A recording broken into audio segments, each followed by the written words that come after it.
Coming to you live from Stuart, Florida, the greatest little town in the world. It's the Get Up and Go Show on AM 1450 WSTU. You're invited to call the show anytime at 772-220-9788. And now, broadcasting live from their palatial studios, here are your hosts, Evan and Bonnie. 6:07 on the Get Up and Go Show, and it's a new year, it's a new me, and it's a new you. What day is it? Well, today is Monday. It's Monday. Today is a very special day for us. Okay, and why would it be a very special day? I have no idea. You don't know what people are capable of now. Well, I do know what a lot of people are capable of, and I know what I'm capable of, because all I have to do is push a button and we're on the radio, right, Bonnie?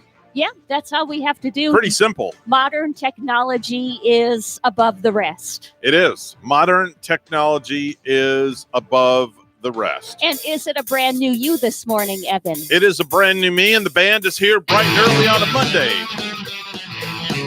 And they've learned some new stuff.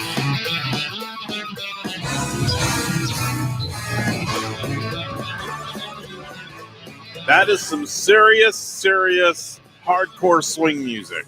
Just what I needed to wake me up this morning. Yeah. The coffee really isn't doing it, but the band is well equipped. Yeah, that's Get Up and Go Show band with our band leader, Fredo and the Shy Guys. We're a blended show this morning. If you're just tuning in, welcome in on WPSL. We're going to be here with you all week long, Monday through Friday, as G and Ray are on week number 2 of their vacation, Bonnie. Week number 2. And, just think of, Evan, how fast the time is going by for us right here. Yeah. Just think how fast the time is going for like G and Ray being on vacation. Yeah, it's in 9 days from now. Let's see, would be the 18th or the 19th. No, you're way off on your calendar. I don't know. 9 days from today is my 1-year anniversary. That's right. That's right. 9 days from today. So in other words, a week from Wednesday, a week from the 6th, which will be the 13th, will be my 1-week anniversary here at the Palatial Radio Ranch. Can you believe that it's been one entire year, Evan? I know. You put up with me for a year. It seems like it was just yesterday that I was getting a ride to work with one Mike Thomas, where I don't know if there was something wrong with my car or some sort of thing going on that morning, but he was giving me a ride here and telling me that he would be leaving in 2 weeks. You were driving the yellow caution light on wheels. Oh, no, I was riding in Mike's nicer car. Well, but you had the yellow caution light on wheels, though. Yeah, back at the time. Yeah. And now you're driving the red light on wheels. Yeah, like a little bit better, a nicer, finer Did you ride get your in the haircut? morning.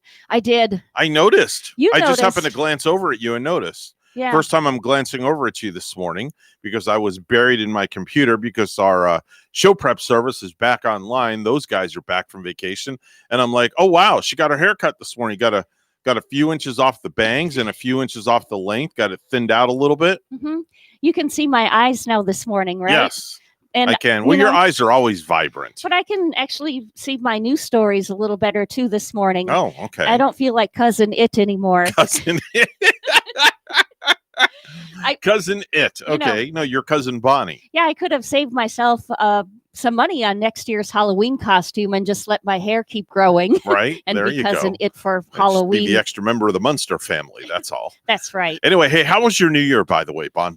Quiet. What'd you do? Telling you. It's funny because, I'll tell you what, Evan, I was asked the same question by a young whippersnapper that was on. Young whippersnapper? Is that the same one that tried to buy the shirt off your back in the store? No. Okay. This was a different gentleman that was on my table yesterday. You get all the strange ones for some reason. No, he was very cool. He was on your table? You had a young whippersnapper on your table? Yeah, it was like working out his trap areas and all that lactic acid, we call it, that cakes up in your traps. And lactic acid. We work that out and relieve the stress and pain. I'd be afraid to let you squeeze my traps. You'd probably kill me. I would be afraid to squeeze your traps, Evan. You have some mighty strong-looking traps. I'd probably break my hand. That's right here, right? Those are the trap muscles right there? Yes, sir. I don't know. I'd be afraid. I'd be afraid you'd kill me. But anyhow, so this young lad asked me, how was your New Year's? And I said, fine, really good. Yeah. And then he caught me off guard and like, oh, yeah, what did you do exciting? And I'm like, thinking to myself, Exciting. nothing excited. I was in bed by 10 because I'm old. You didn't say that to him, did you? No, I just said, it was quiet, quiet with a lot of fireworks going on in my neighborhood. Okay. The normal thing. Okay. All right. Very good. Mine was uneventful. I sat home for the first time in 30 years. Bonnie, I sat home for the first time in 30 years. It was so strange that I went to bed. I couldn't even stay up till midnight. It was weird. Weird for you? Yeah, because every year I'm out DJing a party on New Year's Eve with my entertainment company, like G is also. So this was the first year I stayed home. I was in bed at 10. So what I did was I set my DVR to watch all the different specials, like Dick Clark's New Year's Eve and the Fox special, and all the other TV stations. Yeah. So then the next day when I woke up, I spent like 7 hours in front of the TV. Wow. Reliving the ball dropping God knows how many times. Yeah. And why not? With the quiet New Year's Eve like it has been, I'm sure like not too many people got a chance to really get out and party it up. And not at all. Probably a lot of TV watchers in your same crowd right there. Evan. I know one thing that's for sure. There was an awful lot of fireworks going off in my neighborhood on New Year's Eve. Did you like it? Yeah. See, I have a dog. I have a canine, but it doesn't bother my dog. See, she's just like really chill. Fireworks, like when I let her out back to go to the bathroom and the fireworks are going off, she doesn't like jump and this and that. Does she shake a little bit? No, not at all. Nothing. Doesn't bother her at all in the least bit. How is her hearing? Can Hearing's she fine. hear all right? Yeah, I hope so. She comes to me still when I call her. Okay. So she's not deaf or anything. Some dogs are deaf. That's why I asked. No, she's fine. She's perfectly fine. But some idiot was shooting off fireworks late at night. And I was like, oh man, come on. You gotta do this stuff. So anyway. Oh boy. Yeah. that's just proof in the pudding right there that you're getting older. Yeah. Hey, wait a minute. Complaining about fireworks. Well, it wasn't too bad, but 4th of July. It's like when I'm trying to go to bed, at 10, 11 o'clock, all the young whippersnappers are up, shooting all their crap off, but that's all right. Listen, they had fun. I'd rather see them shoot fireworks off than, be out there drinking and driving. Mm-hmm. So that's my philosophy. So that's why I bit my tongue. That was it. I dealt with it. And you know what? Let them have fun. There you go. Bingo. Yeah. Done and over with. I think, but people got to be really careful with the fireworks. I think I saw in some news I was reading, was either yesterday, this morning. Mm-hmm. I think there was like a 3-year-old in Miami, the Miami area, that had to be taken to the hospital because of fireworks going off and something went awry. Oh, that's not good. But fortunately with the story, it looked like the condition was going to be okay. Oh. Where they caught it, they were able to take care of it, but you don't want to see a story like that. No, you definitely don't. Definitely want to be safe of fireworks around the little ones for sure. Did Gary do anything special as well on New Year's, just out of curiosity? I think we ordered, what did we order? Chinese food Chinese food was the other night. I ordered subs and, like pizza from our favorite pizza place. Did you have any of the kids with you New Year's Eve? We did not this time around. So you guys were empty nesters New Year's Eve. So that's why it was really quiet. Wow. Yeah. Okay. Lately, in the past, we take the kids outside in the backyard, and we have them take a spoon and pots and pans and start clinging their pots and pans. Do you know really that loud. my grandmother, that's my dad's mother, on his side of the family, because he's Puerto Rican. There was an old tradition they used to do. Yeah. And the old tradition was at midnight, they would take a pot of water and throw it out the front door. Oh, yeah. And that washes away all the bad from the year before. I like it. So one year, my grandmother did that, didn't realize somebody was standing at the door about to knock on the door. Uh-huh. And she opens the door and throws the water, and the guy got it smack dab in the face. Oh, true story. Oh, man, it was so funny. True story to be true story. passed throughout the decades. Yeah. Right in the face. Did his face like burn? And did he have No, it was water. Burn? It was water. It was just cold water. Yeah. So he, but it was so funny. because my grandmother, she was like this little 4'6", Spanish, type grandmother. Yeah. And here's this guy like 6 feet tall at the door, and he knocks on the door, and my grandmother didn't hear the knock. So she just opens the door at midnight and flings the pot of water right out the front door. What are the chances he's pounding on the door right at that midnight hour when that's about to happen? I couldn't tell you, but all I know is it was funny. I remember it to this day. I was only like 14 or 15 years old back in the day. Whoa. That's 45 years ago. Wow. Yeah. Thanks for the idea, Evan. That makes me want to start like a new tradition. Great. Now Bonnie's going to be chucking water out the front door every time. No. Just make sure Gary's in the house when you do it. And he's not outside, because if you go to do it and he goes out to the car like a minute before midnight and says, "Hey, Bonnie, I got to go get something out of the car. Be right back." And then the ball drops and you open the front door and chuck the water, and he's walking up the sidewalk and you nail him with the water. That would be atrocious. Yeah, that would be funny too. I think I'm just going to do something lighter, not including water or anything that I can hurt someone with. Just a cup of water. I'm just going to put like an onion outside. An onion? Yeah. Why would you put an onion outside? My mother-in-law used to tell me that you can put an onion on your counter, like in the kitchen, and that onion will soak up all of the maybe bad energy in your house. I would think a sponge would suck up the bad energy. Just toss that onion outside and hope for a better year, and it can suck up all the bad. Oof. Boy, I'd put a couple of sponges. Yeah. Me personally, sponges suck up water. That's just my thinking. That is true. My thinking in that. Did you go shopping for any of the after Christmas sales or after New Year's sales or anything like that? Oh, good gosh. Partake in anything like that? I didn't, and I wanted to because I saw those deals going on everywhere, Evan. Yeah. Wait, I went shopping. Oh yeah, I know where I went. I did go shopping at the Cracker Barrel. The Cracker Barrel. Yeah. Did they have after Christmas sales going on there? Yeah, they did. Okay. Yeah. Did you get anything? They have some really nice stuff. I did not. Nope. I didn't. No? I didn't get anything except groceries. Okay. This is grocery. You went grocery shopping at Cracker Barrel? No. Winn-Dixie following the Cracker Barrel. Okay. I'm like, what's going on? Something I need to know about there? I didn't do anything after Christmas or after New Year's. This is the first year. Normally, I go and I stock up on Christmas stuff, because everything is like 50% off. Yeah. So this year, I didn't go stock up because I never used last year's stuff that I bought that I stocked up on. Because we have so many blow-ups in our yard. So I think I bought like an additional 10 or 12 blow-ups for the yard. And they're still sitting in the boxes in the garage. Just think what fun you're going to have next year. You're going to be opening them like it's Christmas. Yeah, Christmas a year late. Which it really will be. Christmas a year late. But that was fun. Like, having stuff the prior year and then getting to open it the following, and what the stuff you forgot that you had. This is true. This is very, very, very true. 6:20 on a Monday. It's the first show of 2021 for the Get Up and Go show. Evan and Bonnie here. We're a blended show this morning. G and Ray are on vacation all week, so you're stuck with us. Oh, boy. Well, that's just a good thing.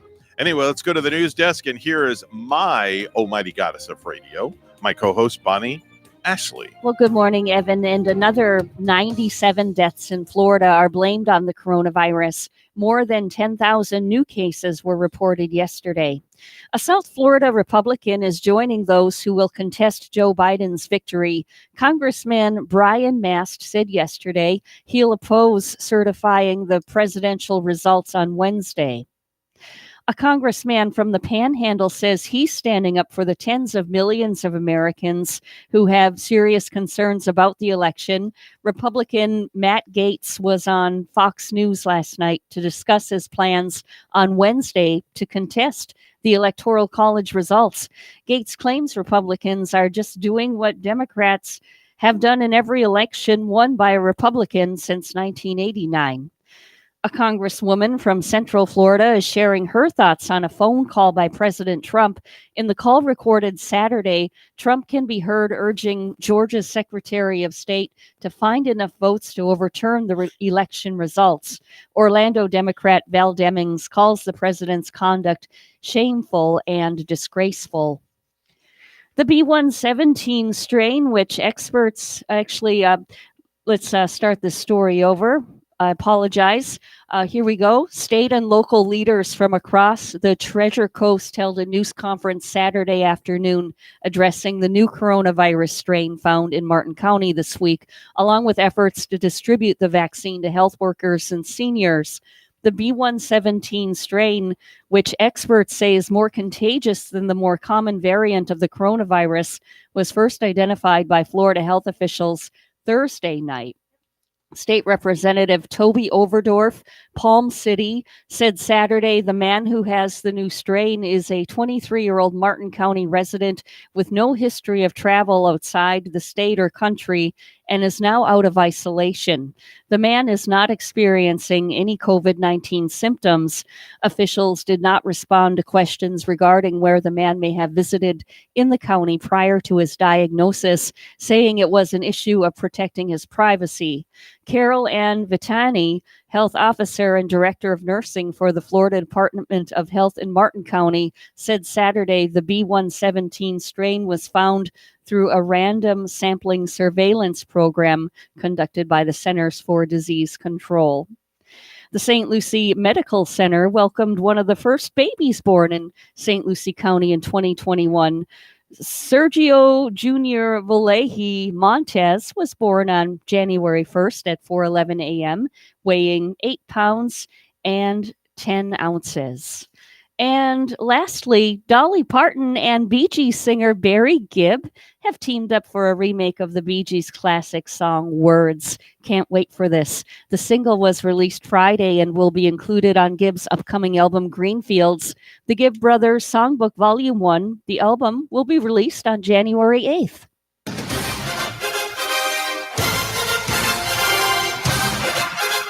So some good NFL action, a lot of close games too from yesterday.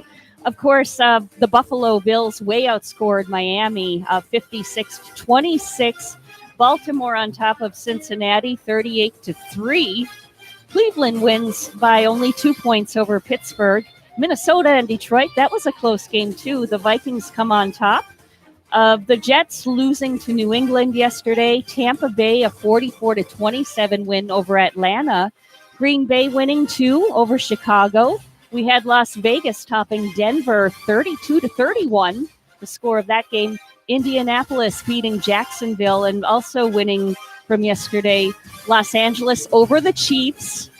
The Kansas City Chiefs too. I picked them. Seattle wins. The Titans win. Also New Orleans and Washington beats Philadelphia yesterday.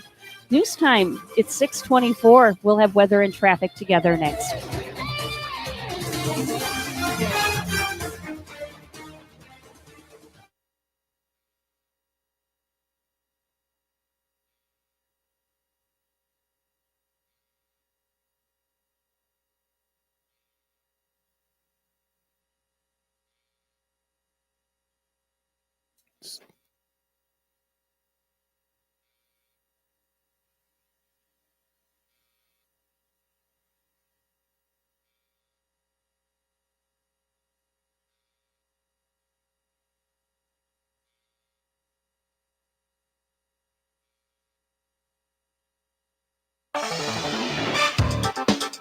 $6:25, the time on a blended show. It's a Get Up and Go show with Evan and Bonnie this morning. It's time for traffic and weather together. All brought to you by Code Red Roofers. Bonnie? Well, we have really a nice traffic scene here on a Monday morning. So if you're heading out, don't let Monday stress you out because traffic won't. We have a clear ride on US 1 all the way from Fort Pierce on down to Hobe Sound, north and southbound. The major highways are clear and good on the Treasure Coast. There's your latest look at traffic. It's 61 and cloudy in Port St. Lucie and in Kolding, Denmark this morning, 33 degrees and cloudy. Here's our forecast from WPTV. Happy Monday morning sunshines. Temperatures this morning starting off in the low 60s under partly cloudy skies. This afternoon, highs reaching the low 70s with sunny skies and low rain chances. Tonight, mostly clear skies with temperatures cooling off into the upper 40s. Tomorrow, highs in the low 70s under sunny skies. Will stay mainly dry through Thursday with highs in the low 70s. Lots of sunshine throughout the next few days. Then a cold front moves in on Friday, bringing us some isolated rainfall and a couple of thunderstorms. I'm WPTV First Alert Meteorologist Katya Hall on WSTU AM 1450, Martin County's Heritage Station.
The Get Up and Go Show would love to hear from you live on the air. Give us a call at any time. Now let's get back to the program. Here's Evan and Bonnie.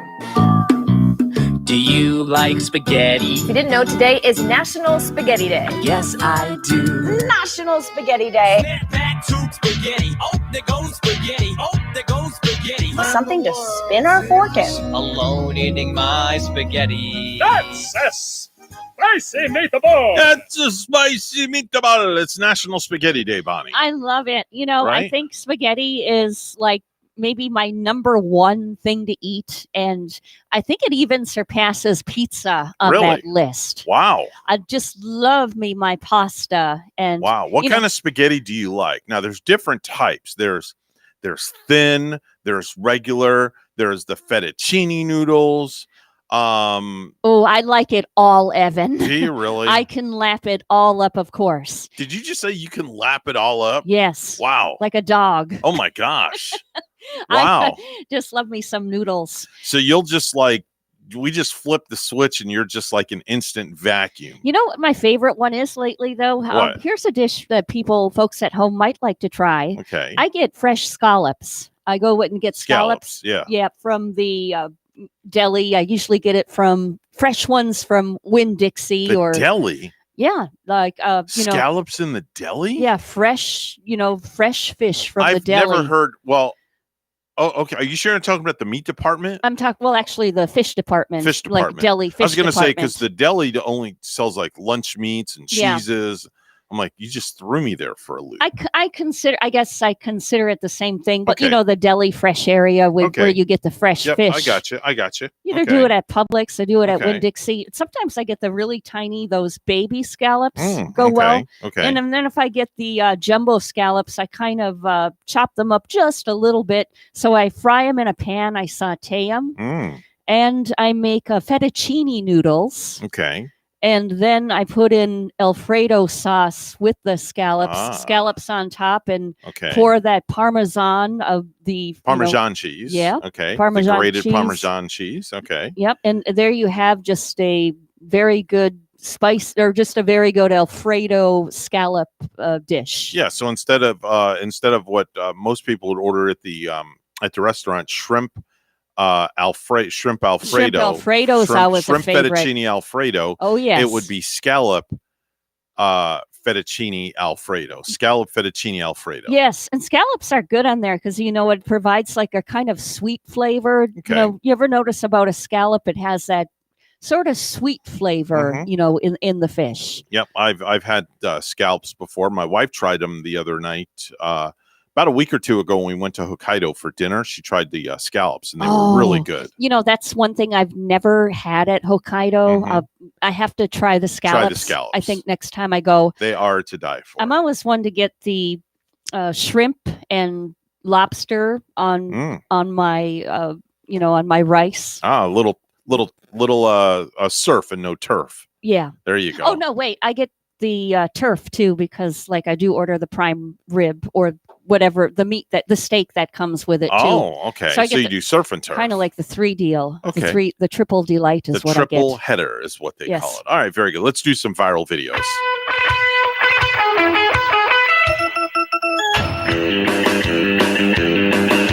Well, as you know, last week we had our viral video pick of the year on. Emma was with us with the teacher that caused the kids to belly laugh by making a fart sound in the virtual classroom. So today starts a new year, and we're going to be on the lookout for a viral video of the year, and this one surely could be in the running. It's a video of a dog that loves watching horse racing on television. Getting a lot of attention on Twitter right now. Her front paws are on the TV cabinet, and when the horse race starts, she barks like crazy while jumping up and down on her hind legs. Listen in. Okay, here it goes. It's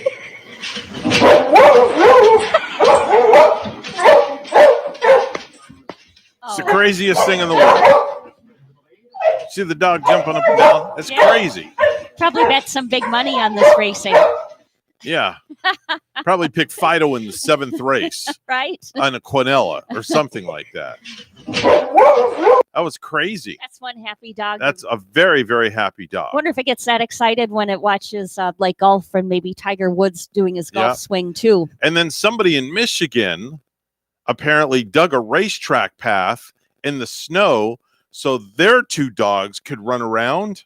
And there's video of that going around the internet as well. Did they turn them into sled dogs, Evan? No, they were just, they cut a path in the snow and they made like a racetrack.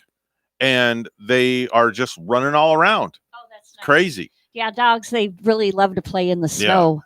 Yeah. There's a couple in Fresno, California, who were in their car when they noticed a homeless man standing outside of McDonald's, and he didn't have any pants on. It was 40 degrees outside. Oh, man. So the guy who was driving the car got out of the car and took off his pants and gave them to the man who put them on right away. And here's the audio from that. My husband is getting out of the car right now.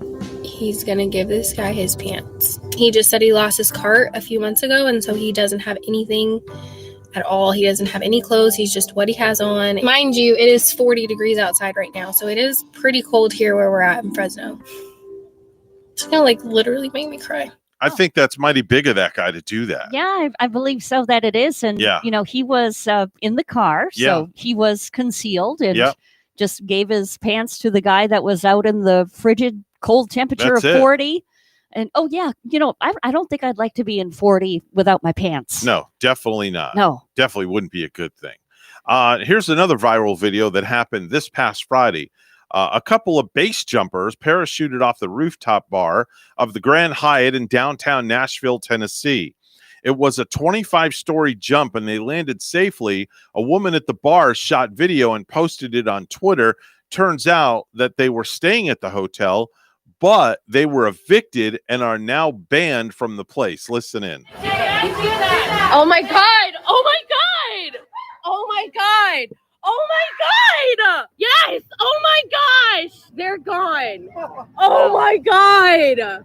There was staff shouting that you can't do that. Am I in a movie? Because that's how it's kind of felt here in downtown Nashville the past week. See, the issue I have with this, Bonnie, is how many times is this girl going to say, oh my God, oh my God? What? How tall was that rooftop? 25 stories. 25 stories. 25 stories they base jumped. I think I would. With a parachute on. They had a parachute on, though. Yeah. They weren't just like jumping off of it into the snowbank or anything. Well, no, you can't do that from 25 stories up. You'll be dead. I guess so. Yeah, you need a parachute. That's what base jumping's all Well, about. they had a parachute, so I don't know why she was getting so, sounds okay. But she just, you're like, oh my God, oh my God, oh my God. If she said, oh my God, one more time, I was going to reach out and choke her. My gosh. I was just a little wicked there. Oh, what story I liked over the weekend, Evan, was I think this one should make story and video of the year too, eventually, that Mikey Wright, the pro surfer in Oahu, Hawaii, who jumped into the frigid waters of the rough water in Hawaii to save that woman's life. Right. Woman was swimming. Very nice. And he jumped and did a save. And then when they interviewed the young man, he just seemed like a one of those top-notch individuals, Right. Right. Bonnie, we've seen a million videos of people that, wake up from surgery and they say the craziest things. But here's a guy that just wants some chips, potato chips. He's in a hospital bed being filmed by a woman, and he tells her exactly what he wants. Did he just come out of a coma or something? No, he just came out from anesthesia. Listen in. Okay. I literally felt like I've been in here for a minute. No. I thought she just walked through the stuff and then said, all right, put your clothes on. No, we've been in here for like 40 minutes. Yeah. Hand me the Doritos. Did you hear her say it? Yeah. It's so loud. Yeah. Takes a bite. Oh my God. And he's in I heaven. am so hungry. All he wanted was the flipping Doritos. That's it. Yeah. Nothing else. There should be a commercial. Doritos should just jump right on that thing and use that for their next commercial. Kind of like the guy that was riding on the skateboard that did the Fleetwood Mac song. Yeah. Now we got a guy asking for a bag of Doritos. I think Doritos at one time, they're pretty sure it was during Super Bowl, they did one of their ads with a pregnant woman in the hospital, and the woman was the pregnant lady craving the Doritos. Yeah. But yeah, that brand should jump right on that one too. So Bonnie, I came across over the weekend a list of things that you should never, ever tell your boss. Okay, if you want to keep your job, watch what you say in the office. Saying the wrong thing to your boss, even if it's true, could put your job in security and possibly on the line. So here is the top 9, so to speak. Coming in at number 9 is "Let me set you up with." Oh yeah. Okay. Oh man. It's not up to you to find a Saturday night date for your single boss. No. That poses a lot more risk than it does a potential benefit. I think if you really want to do that sort of thing, you yourself need something to do. Right. Exactly. It's like you're bored. You Yeah. got to be getting in your boss's personal. Yeah. Getting in your boss's personal crap, so to speak. Coming in at number 8, we've always done it this way. Never say to your boss, we've always done it this way. New ideas are the fires that keep businesses innovating and growing. When you whine about how it's always been done, you look like an old fogey who is focused on the negative. Instead, seriously consider new ideas and then say, I think for this work, we will have to do. Yep. New ideas are actually fun. Yeah. And I think that's what sometimes takes boredom out of work. If you're doing the same old, Yep. and something new is Yeah. good. Coming in at number 7, just simply say, I don't know. No one expects you to know everything, including your boss, but a better response when you don't know the answer What is it, Evan? I'll find out right away. Yeah. Instead of I don't know. I'll get right on it. You'll get right on it. Yes. Yes, get right on it like a hip pocket, as you say. Yes. Coming in at number 6, it's not my fault. What are you, 10 years old? The next thing you'll be saying is, it's not fair. No, it's just say it's the other guy's fault. Yeah. that other coworker that you work with. As That's their fault. As a professional, you should assume responsibilities and solve problems, especially problems you've created. Instead, ask, what can I do to make it right? That's what you should do. Yeah, What can I like do that. to make it right? Yep. Coming in at number 5, but I emailed you about that last week. Okay. That may be true, but it's still your responsibility to keep track of your work. If you're expecting a response and don't get one, inquire verbally or just simply resend the email, Bonnie. Yeah. Okay. Agreed. Coming in at number 4, I partied way too hard last night and I am so hungover. You might not want to say that to your boss. Well, pop a couple of aspirin, drink some coffee, and get on with the job. Never share details of your late night escapades with the boss. Always be professional. That's not the brightest light bulb that would do that sort of thing. No. Anyway. No. Coming in at number 3, I cannot stand working with yada, yada, yada, so-and-so. Yeah. When you complain about another coworker, even if it's warranted, it reflects very poorly on yourself. On you.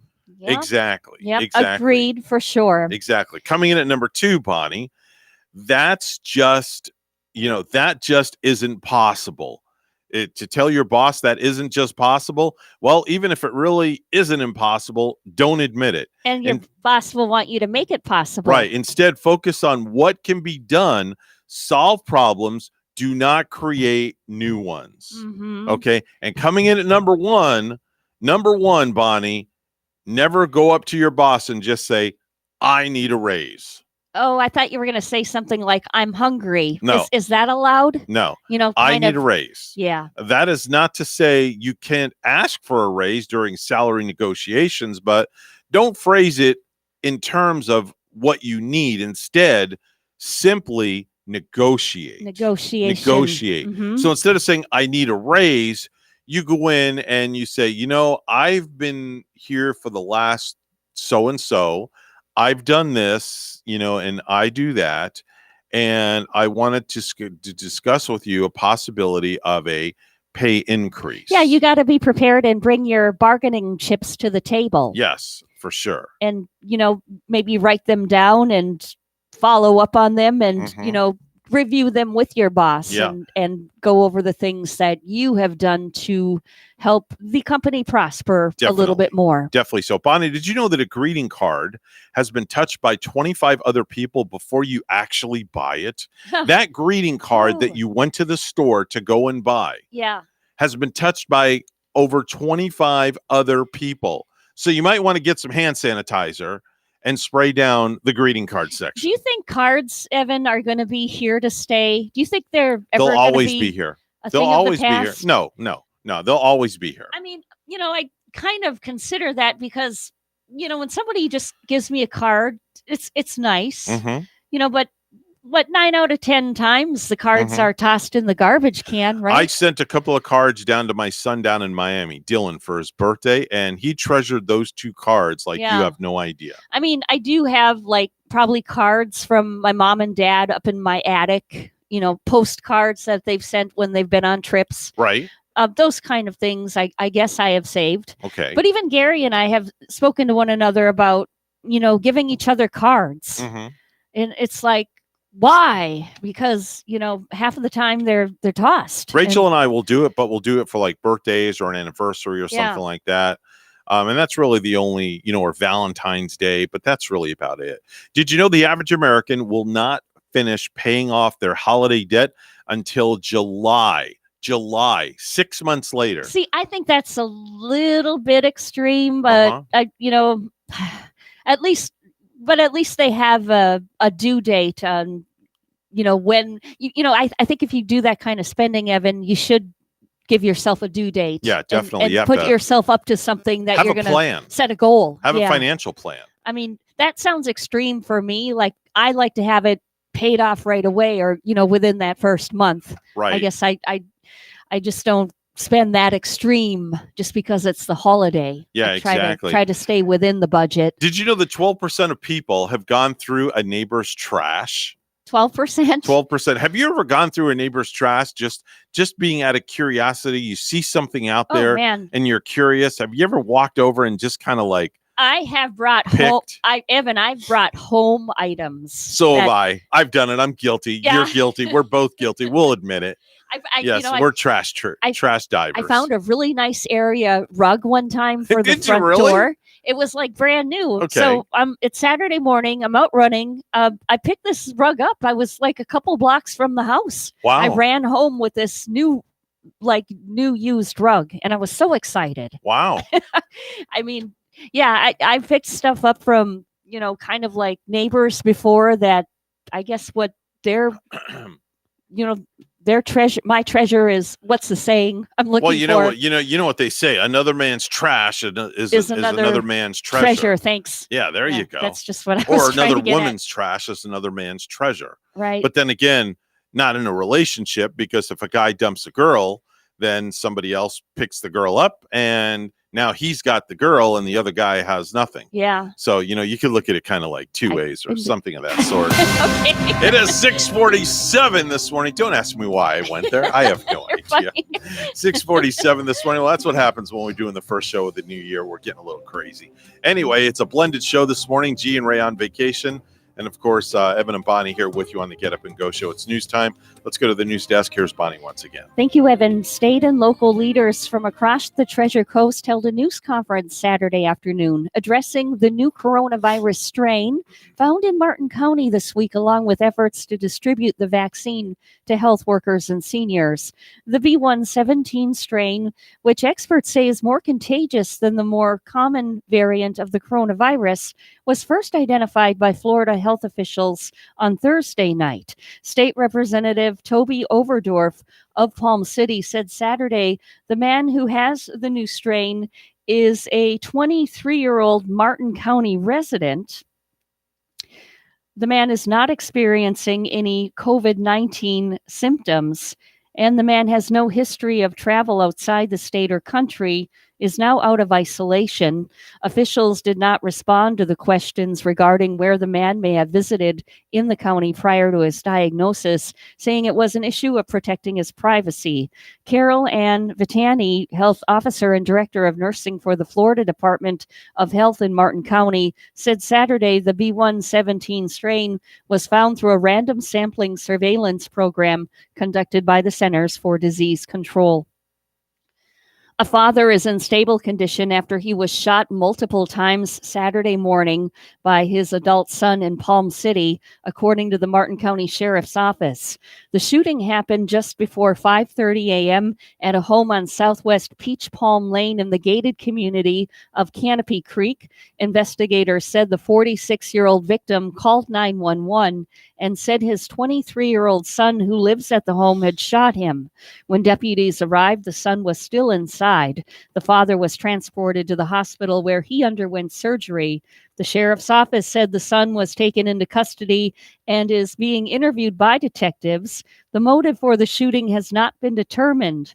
Authorities have not released the names of the father or son. Well, another 97 deaths in Florida are blamed on the coronavirus. More than 10,000 new cases were reported yesterday. A congresswoman from Central Florida is sharing her thoughts on a phone call by President Trump. In the call recorded Saturday, Trump can be heard urging Georgia's Secretary of State to find enough votes to overturn the election results. Orlando Democrat Val Demings calls the president's conduct shameful and disgraceful.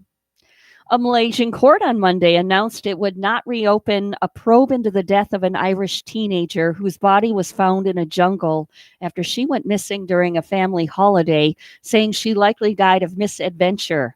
In August 2019, the naked body of Nora Ann Corin, age 15, who suffered from learning difficulties, was found in a ravine near the Dusun Holiday Resort where her family was staying in Seramban, about 44 miles south of the Malaysian capital.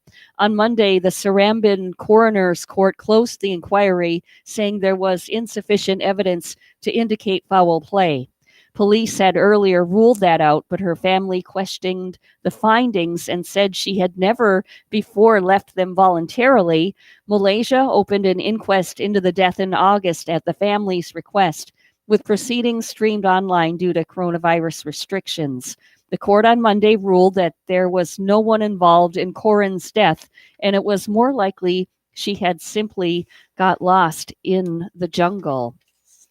And lastly, something to look forward to for Netflix, new up and coming movies and such for the month of January. Folks can look for Good Hair with Chris Rock, where he interviews folks including Maya Angelou, Ice-T, and Raven Simone on a rich subject, the $9 billion black hairdressing industry.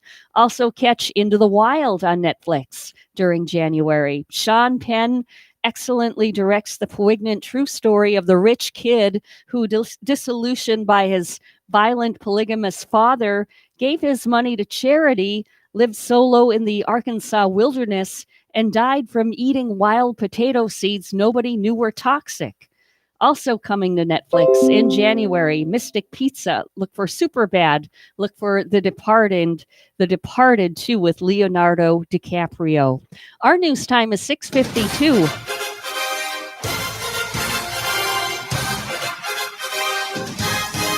Well, the Miami Dolphins, they're going home after a 10-6 season. Now, they failed to make the playoffs as they were crushed on the road by the Buffalo Bills, 56-26 last night. And Dolphins head coach Brian Flores says there is a lot of blame to go around. Now, the Tampa Bay Buccaneers, the Bucs, locked up the 5th seed in the NFC with a 44-27 victory over Atlanta. Tampa Bay will play at NFC East champion Washington in the first round. That game will air on Saturday. And the Jaguars completed a dismal 1-15 record with a 28-14 loss at Indianapolis. News time 6:53, and we'll have weather and traffic together next.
$6:54 on a blended show this morning. G and Ray on vacation till next week. It's time for traffic and weather together. It's all brought to you by Code Red Roofers. Bonnie? Nothing happening on this Monday morning on our highways. The traffic is rather quiet. We're not finding any kind of tie-ups, no slowdowns on the Treasure Coast. This is your latest look at traffic. And it's 62 right here in Stuart this morning. Devil's Lake, North Dakota has 35 degrees. And here's our weather with WPTV meteorologist Katia Hall. Post. Happy Monday morning, sunshines. Temperatures this morning starting off in the low 60s under partly cloudy skies. This afternoon, highs reaching the low 70s with sunny skies and low rain chances. Tonight, mostly clear skies with temperatures cooling off into the upper 40s. Tomorrow, highs in the low 70s under sunny skies. Will stay mainly dry through Thursday with highs in the low 70s. Lots of sunshine throughout the next few days. Then a cold front moves in on Friday, bringing us some isolated rainfall and a couple of thunderstorms.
Coming to you live from Seward, Florida, the greatest little town in the world. It's the Get Up and Go Show on AM 1450 WSTU. You're invited to call the show anytime at 772-220-9788. And now, broadcasting live from their palatial studios, here are your hosts, Evan and Bonnie. 7:07 on the Get Up and Go Show, hour number 2. It's a blended show this morning. G and Ray on vacation. Hey, everybody. Well, hello, everybody, and hello to yourself. I love my grandpa. Well, and I love you, too, very much. And now you think it's funny after you say hi to me, don't you?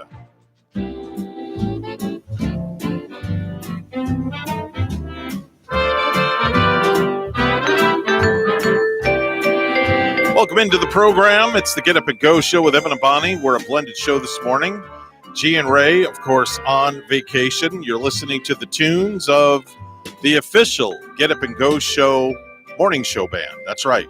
We're the only morning show that has a live band in the other room, led by our band leader, Fredo, and the Shy Guys. Yeah, I love what I'm hearing, too, this morning. They sound so refreshing. Yeah, little xylophone action there, huh? Uh-huh. Picking up on that?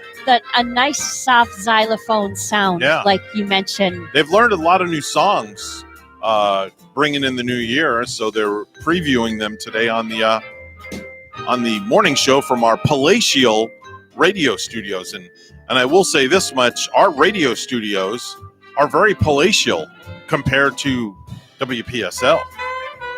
Well, they're very clean and sanitized right here. And it's very nice. Nicely lit up, too, this morning. Very well decorated. Yes. You can pop in and you can see our radio studios on our Facebook page if you want. Just go to facebook.com/WSTU Morning Show, and you'll see Bonnie and myself. We broadcast live video every single morning. And I cut my bangs just for you so I can see you, too. I like that. You can see me, and you see. Now I can see you. Your future's so bright, you had to make way so you could see better. Yeah, I was very delighted to get right in there, too, on Saturday afternoon when I went to get my bangs cut. Very good. Where'd you go to get your hair cut? She did a very nice job once again. I go to Great Clips. Oh, okay. And who's your hairstylist?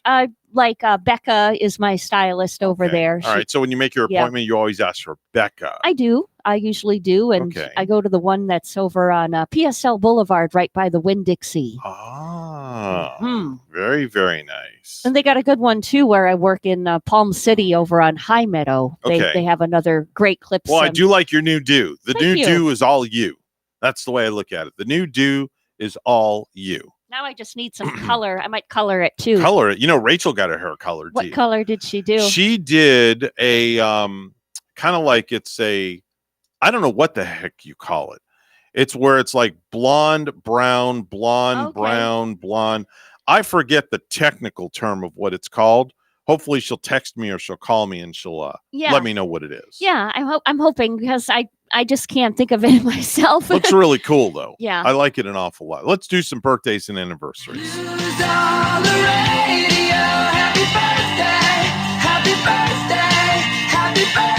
Today's date, January the 4th, 2021.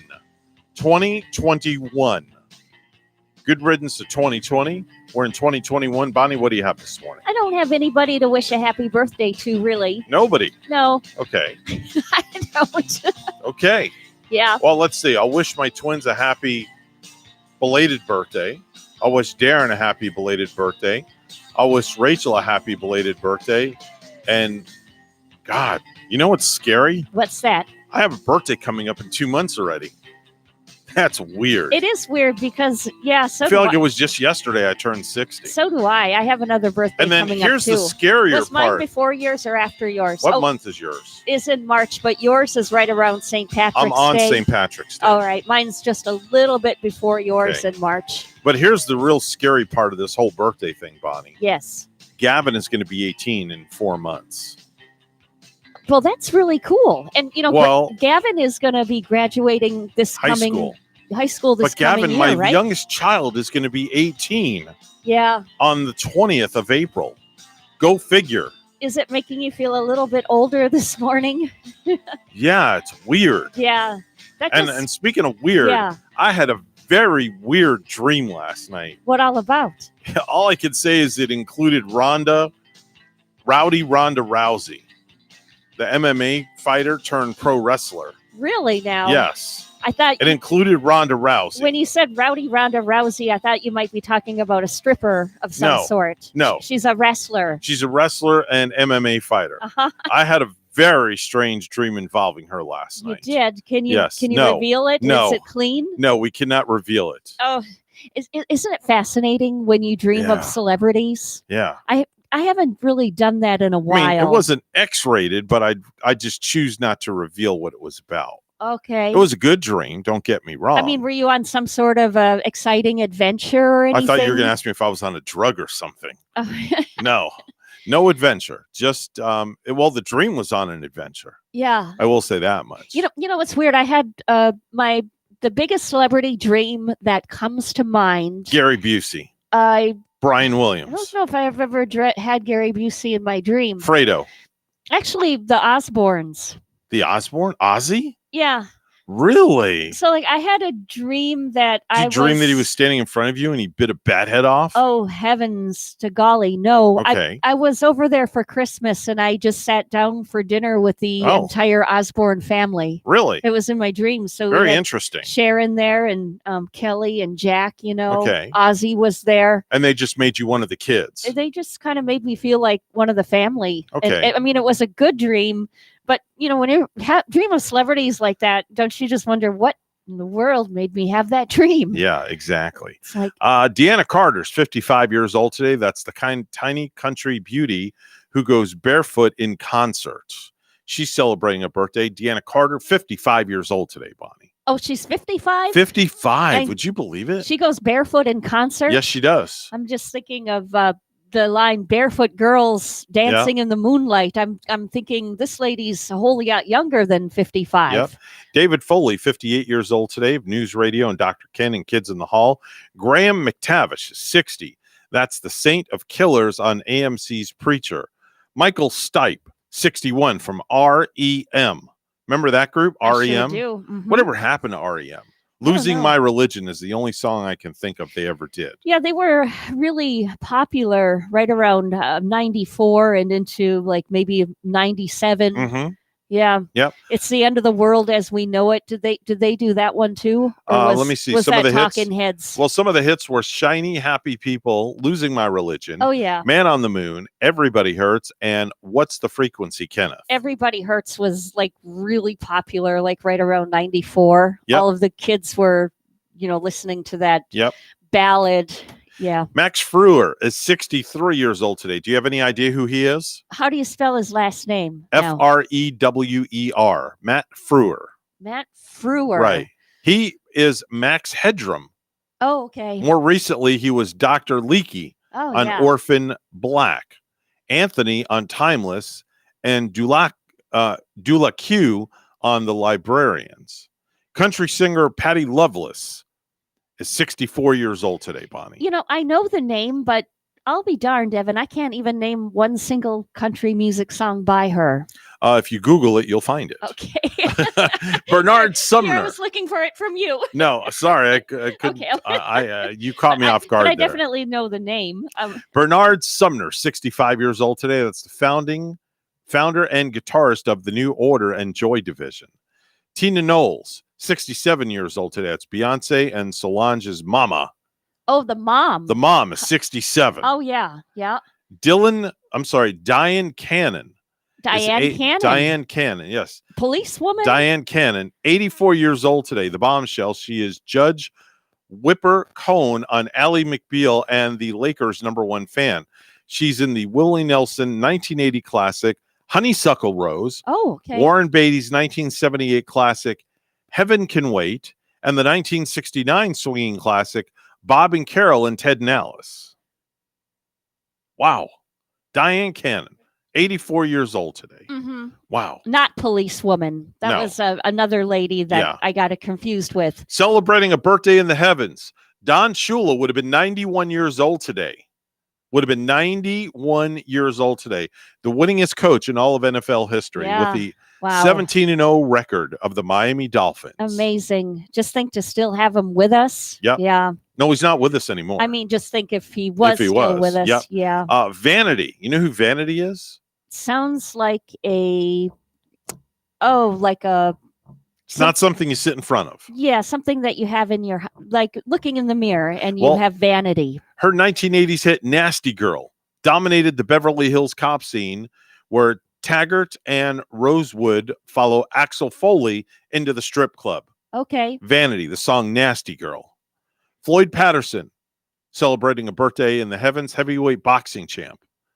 He won the title in 1956 after Rocky Marciano retired. Kept it for 3 years, then retired after Muhammad Ali beat him for the second time in 1972. Who did Muhammad Ali beat? Who was that?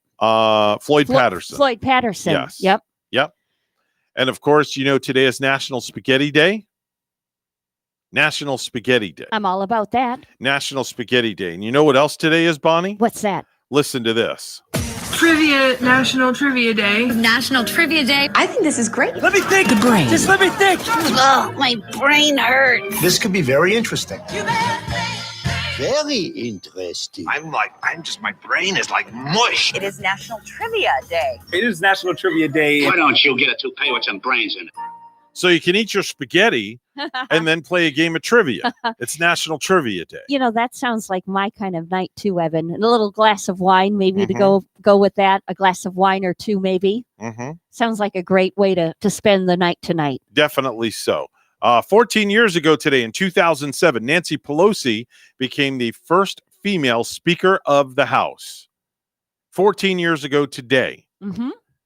First female Speaker of the House. I remember when Newt Gingrich was the Speaker of the House. I actually interviewed Newt Gingrich on my syndicated radio show when I was doing syndicated radio. What year did you do that interview? That was back in, I want to say, I left syndicated talk radio 8 years ago. So that would have been 2012.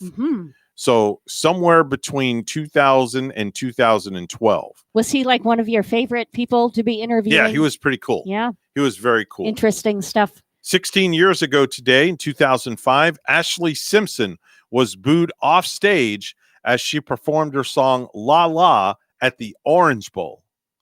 At the Orange Bowl. Yeah, I remember that. Yep. 22 years ago today, in 1999, Jesse the Body Ventura was sworn in as Minnesota's 37th governor. He held office for 4 years until 2003. He's 4 solid years in Minnesota, right? He's best well known for the conspiracy theories and that show that he used to host, and especially the one that he talked about the assassination of President John F. Kennedy. Yeah. I actually interviewed Jesse Ventura for 1 solid hour. You played that a little bit of that interview before with us. I That did. was very good. And I interviewed him for a solid hour, and to listen to the things that he told me in that hour about the conspiracy theory, about whether the shot was fired from the Texas School Book Depository or the grassy knoll. Yeah. That's a big conspiracy theory that's going on. He had a really good show on with his conspiracy theories. Yeah. And I enjoyed him in Predator also, but he died much too soon in the movie. Yeah, exactly. I was hoping that he would stay with us throughout. Yep. There's your birthdays and anniversaries, and back in the day for January the 4th, 2021. News time right now. It's 7:20. Let's go to the news desk, and here's Bonnie. Thanks, Evan. A father is in stable condition after he was shot multiple times on Saturday morning by his adult son in Palm City, according to the Martin County Sheriff's Office. The shooting happened just before 5:30 a.m. at a home on Southwest Peach Palm Lane in the gated community of Canopy Creek. Investigators said the 46-year-old victim called 911 and said his 23-year-old son, who lives at the home, had shot him. When deputies arrived, the son was still inside. The father was transported to the hospital where he underwent surgery. The sheriff's office said the son was taken into custody and is being interviewed by detectives. The motive for the shooting has not been determined, and authorities have not released the names of the father or the son. The St. Lucie Medical Center welcomed one of the first babies born in St. Lucie County in 2021. Sergio Jr. Vallejes Montez was born on January 1st at 4:11 a.m. and weighs 8 pounds, 10 ounces. Another 97 deaths in Florida are blamed on the coronavirus. More than 10,000 new cases were reported yesterday. A South Florida Republican is joining those who will contest Joe Biden's victory. Congressman Brian Mast said yesterday he'll oppose certifying the presidential results on Wednesday. And a congressman from the Panhandle says he's standing up for the tens of millions of Americans who have serious concerns about the election. Republican Matt Gaetz was on Fox News last night to discuss his plans on Wednesday to contest the Electoral College results. Gaetz claims Republicans are just doing what Democrats have done in every election won by a Republican since 1989. A congresswoman from Central Florida is sharing her thoughts on a phone call by President Trump. In the call recorded Saturday, Trump can be heard urging Georgia's Secretary of State to find enough votes to overturn the election results. Orlando Democrat Val Demings calls the president's conduct shameful and disgraceful. A British judge on Monday denied a request from the United States to extradite WikiLeaks founder Julian Assange, arguing that he is likely to commit suicide if sent overseas to face espionage charges. District Judge Vanessa Baratzer also called such a move oppressive because of Assange's mental health, but the U.S. government says it will appeal her decision. U.S. prosecutors have indicted Assange on 17 espionage charges and one charge of computer misuse over WikiLeaks' publication of leaked military and diplomatic documents a decade ago. The charges carry a maximum sentence of 175 years in prison. Lastly, Tanya Roberts, the one-time Bond girl and That 70s Show actress, has died. Her publicist announced on Sunday she was 65. Roberts had been hospitalized since December 24 after she collapsed while walking her dogs last month. Her death was not COVID-19 related, reports said. She was seen conducting live chats with fans as recently as December 19 and was said to be in good health. Now, according to her official Facebook page, one of her fans' shows scheduled for January 2nd was canceled without an explanation. Over her roughly 3-decade career, Roberts appeared in both film and TV, earning her first prominent role in 1980 on the final season of Charlie's Angels, where she starred as Julie Rogers, a character who helped the female detectives solve crimes. After months of intense speculation and fan unrest, the New York Jets finally put an end to the Adam Gase era, firing the coach on Sunday night after only 2 seasons. Jets CEO Christopher Johnson, who called Gase a brilliant offensive mind at the start of the season, made the announcement after the Jets finished 2-14. Our news time, 7:25. We'll have weather and traffic together next.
$7:26 right now, the Get Up and Go Show. We're a blended show this morning. G and Ray on vacation till next Monday.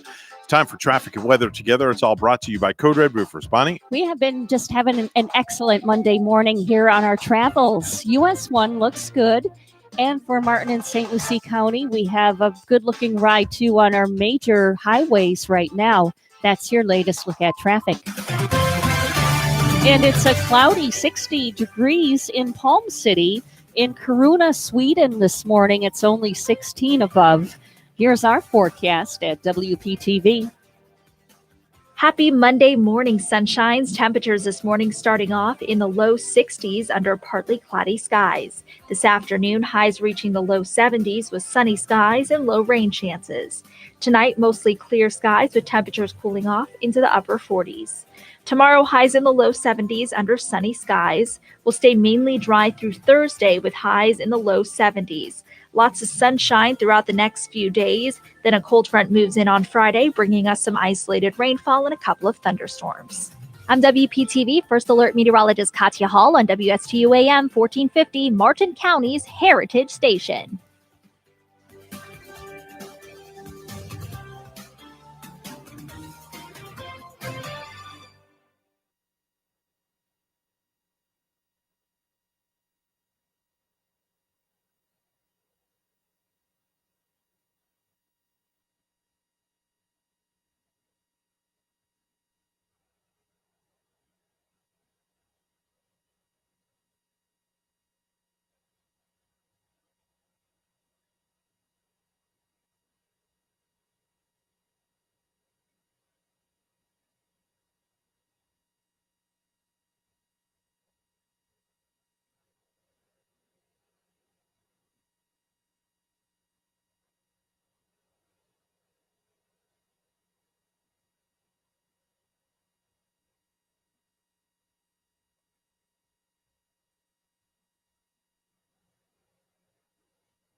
Do you have a suggestion for the show? Send us an email, WSTUmorningshow@gmail.com. And now let's get back to the Get Up and Go show. Here's Evan and Bonnie. It's Crazy Don's Republican Motors going out of business sale. Everything on the lot priced to move. And they're moving it as fast as they can. Cars. 11,780. Trucks. 11,780. And SUVs. 11,780. We'll concede Crazy Don's never gone this low. How are we letting this happen? I'm notifying you that you're letting it happen. What do you say to Uncle Joe's Auto Emporium? He says he has you beat. No, I know you don't. No, you don't. You don't have. Not even close. It's Crazy Don's Republican Motors going out of business sale. 11,780. 780. That's low! Are you crazy, Don? In my opinion, based on what I've heard. Crazy Don's Republican Motors voted #1 in America. Dealer number 45, Crazy Don, actually voted #2 in America. See dealer for details. Sale ends January 20th. Unbelievable, huh? Did you like that one? 11,780. Yeah, there you go. No, I'm saying 11,000. There you go, 11,780. Sounds like reminds me of that guy that you always hear in that car commercial going 79, 99, 99. Right. 79, 99, 99. It's the guy yelling with the very, very deep voice. Yeah, without a doubt. there was a guy that I worked with in Natchitoches, Louisiana, Yeah. at a country music / classic rock station where we were in, and he used to do those car commercials just perfectly. Oh, with the yeah. 79, 99. What gets me is at the very end when they have the disclaimer and the guy talking at 9,000 miles an hour. That guy's pretty impressive, without a Yeah, doubt. that is. Let's do some stupid news. And now it's time for Stupid News, It's so stupid and awesome. where we ask the important questions. Are some people too stupid to live? Why are people so stupid? Are you effing stupid? So I have a couple of stupid news stories that pertain to the holidays that just went by. First off, there's a 30-year-old guy from Staffordshire, England. We'd say his name is Thomas Dodd, but that's not quite true anymore because Thomas got super drunk on Christmas Eve and decided to legally change his name, Bond. Say it isn't so. He changed it to Celine Dion. He was watching Celine Dion on television in concert. Oh my gosh. And he filled out an online application, paid a $120 fee, and then he went to sleep and forgot about it.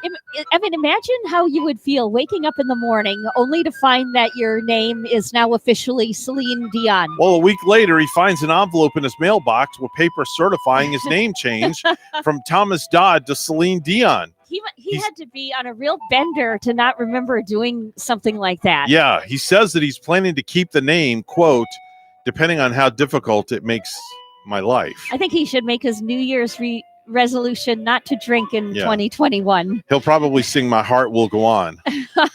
Anyway, there's a 29-year-old guy named Caleb Berzik in Williston, North Dakota. Caleb used to work at an oil well maintenance company with a 39-year-old guy named Robert Thomas. But Caleb was recently laid off. So last month, he sent a Facebook friend request to Robert, but Robert did not accept it. Caleb started sending Facebook messages to Robert, telling him to accept the friend request, including one that said, quote, accept my friend request or I'm going to kill you. Oh, boy. Yeah, I'm going to murder you. And the day after Christmas, Caleb went to the guy's house, kicked in the door. One of Robert's family members called 911, and Caleb was arrested for burglary and terrorizing. That's some crazy Right? New Year's stuff right there. And back on Christmas Eve, a 35-year-old guy named Jeremiah Coleman was at a Walmart in Lincoln, Nebraska, and he started waving around a machete and threatening to attack employees. You ask why? Because he was upset he didn't get a receipt when he bought the machete. Jeez. The police came, and after a 40-minute negotiation, Jeremiah surrendered. He's facing several charges. What So he was ticked off because he Yeah. didn't get a receipt from Walmart Oh, it was at for the Walmart. machete that he bought. Boy. Yeah. Talk about somebody having a already bad day. Yeah, that's more than a bad day. Yeah, I don't know if he should have even received. Anyway, go on. Yeah, you're lost for words on that one. Yeah, I just, that's just sounds like something in a horror movie. Just walking into your Walmart and seeing some guy swinging around a machete. Yeah, I'd be steering clear. That's all I have to say. Yes. Last Friday, New Year's Day, the police in Murrieta, California, pulled over a Little Caesars pizza delivery driver for a traffic violation. And when the cops ran his name, they found out he had an outstanding warrant, so they arrested him. But there was still an undelivered pizza in the car. So the police came up with a plan. One of them took the driver to jail, while the other one delivered the pizza to the customer who was waiting for it. And in the nice wait, it gets better. And while delivering the pizza, They ate the pizza? They ate some of the pizza and then delivered the half-eaten pizza to the customer. Nice. So good for them. The good police officers couldn't go hungry now. Well, they had to tank their tummy. Yes. They had to tank their tummy. That's just like a heartwarming story right there. Here's a true story about me, Evan, one time when I was delivering a pizza. Okay. So get this. I was with my hot pizza delivery. I thought you were going to say your hot pizza delivery guy or something. Nope. Just hot pizza sitting nestled right alongside me in the box in the car. Okay. So I'm delivering, going through Wausau, and I'm in a like 35 mile per hour zone. Mm-hmm. But I thought, what the heck?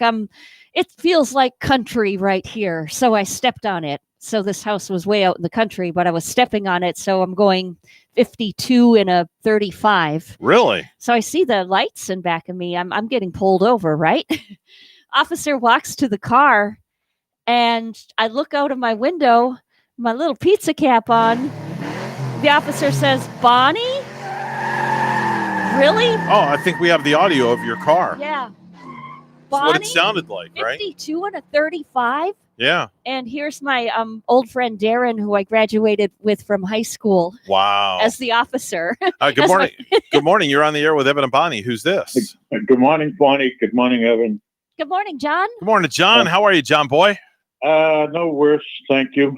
That's a good thing. You're vertical. That's all that matters. Yes.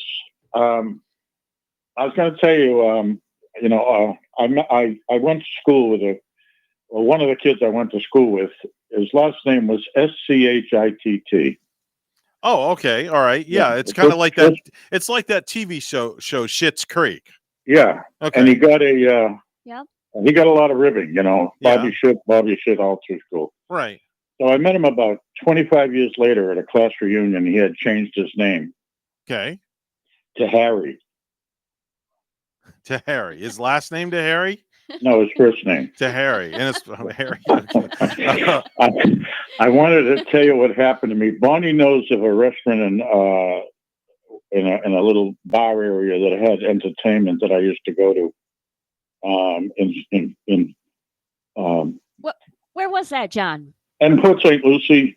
I won't mention the name of the place. Okay. I can't remember the place. Okay. I can't think of it. It was at a golf course and kind of country club thing. Oh, I know where you're talking about. Yeah. I know exactly. It's over by Club Med.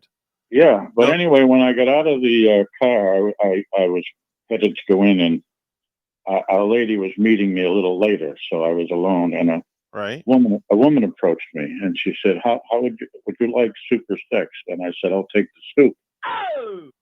Now, I wanted to tell you, I was talking to Gary the other day, Bonnie's other half. Oh, is that left or right? Which one? The left side or the right side? Well, if she's a righty, he's her left hand. Okay, man. There you go. All right. And he said that Bonnie was very upset with him, that accused him of using filthy language. And I said, "Well, what were you saying?" And he said she told him he's got to stop using these 4-letter words. And I said, "Like what?" He said, "Cook, wash, mend." Bake. I think bake might have been one of them. Oh, there's your daily dose of jokes this morning from one of our favorite callers, John. Oh, at least you didn't include Too bad I bombed with every one of them, huh? No, you didn't bomb with every one of them. Let's poll the studio audience. Let's see what they say. Yeah. Oh, see, they like it. Okay. All right. There you go. Good. No booze, huh? No booze. No No booze booze from this the morning. crowd. No booze from the crowd. No booze ever from here. It's nice. The only booze you get from Yeah. us is when you open up the liquor cabinet. Oh, yeah. There you go. Wow. That's a good one. That's There you better go. than what I just That was did. right off the top of my head. All right, John. Hey, thank you so much for calling. And of course, you're always welcome to call the show any morning you want to call. And it's You nice want to to hear hear about you. the pastor that was giving a sermon to a full house of people? Sure, why not? Tell us. Yeah. Please do. All of a sudden, the door bursts open, and there stands the devil, flame, smoke, fierce-looking. So the pastor hollers, "Everyone, run for your lives." And the place empties, except for one old-timer with his legs crossed and his chin on his hand. And the devil can't believe it. He walks over. He says, "Do you know who I am?" He says, "Yep." "Do you know how miserable I could make your life, make you wish you were never born?" He says, "Yep." "You're not afraid of me?" He says, "Nope." He says, "Why not?"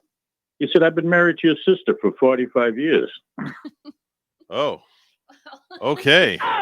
That's the devil's sister. Yeah. 45 years. Remember Flip Wilson, The Devil Made Me Do It? Is this phone working?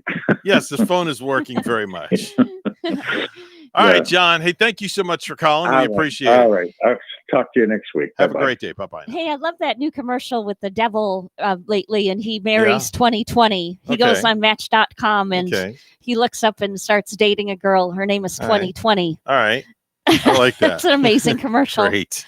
I always like when John calls, though. I do. I honestly, sincerely do enjoy when John calls. John's a funny kind of He character. is. He should do some stand-up along with our good friend. I'm drawing a mind. He's done a little bit of stand-up before, like at the Pineapple Playhouse. Who is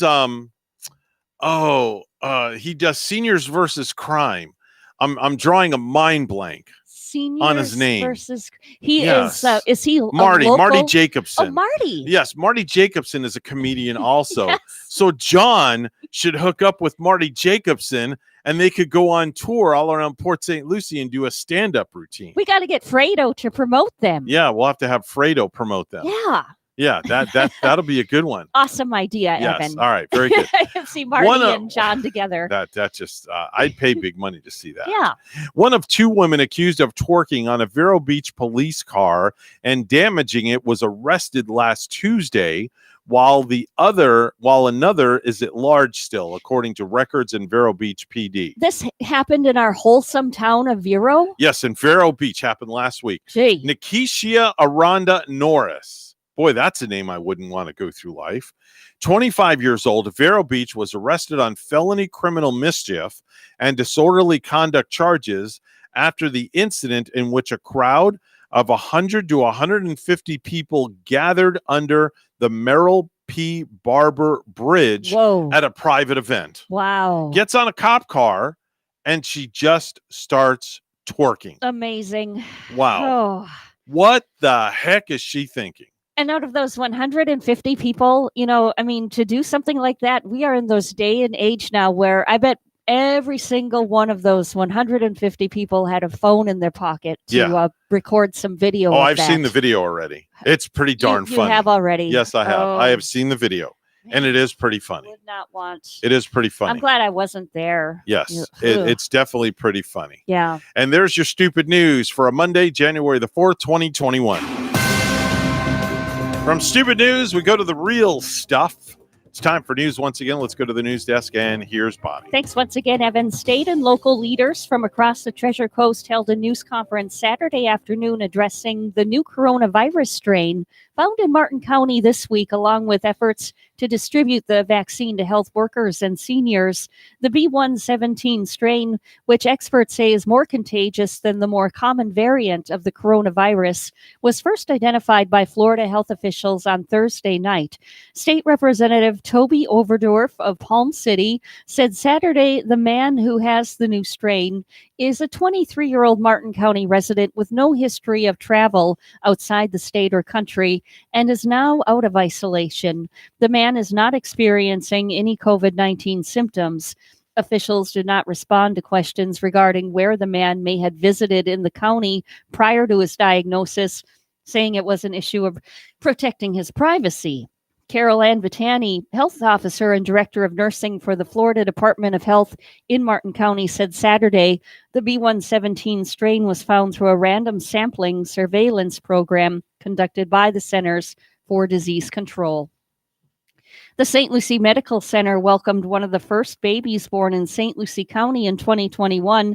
Sergio Jr. Vallejo Montez was born on January 1st at 4:11 a.m., weighing 8 pounds, 10 ounces. A Malaysian court on Monday announced it will not reopen a probe into the death of an Irish teenager whose body was found in a jungle after she went missing during a family holiday, saying she likely died of misadventure. Now, in August 2019, the naked body of Nora Ann Corin, age 15, who suffered from learning difficulties, was found in a ravine near the Dusun Holiday Resort where her family was staying in Seremban, about 44 miles south of the Malaysian capital. On Monday, the Seremban Coroner's Court closed the inquiry, saying there was insufficient evidence to indicate foul play.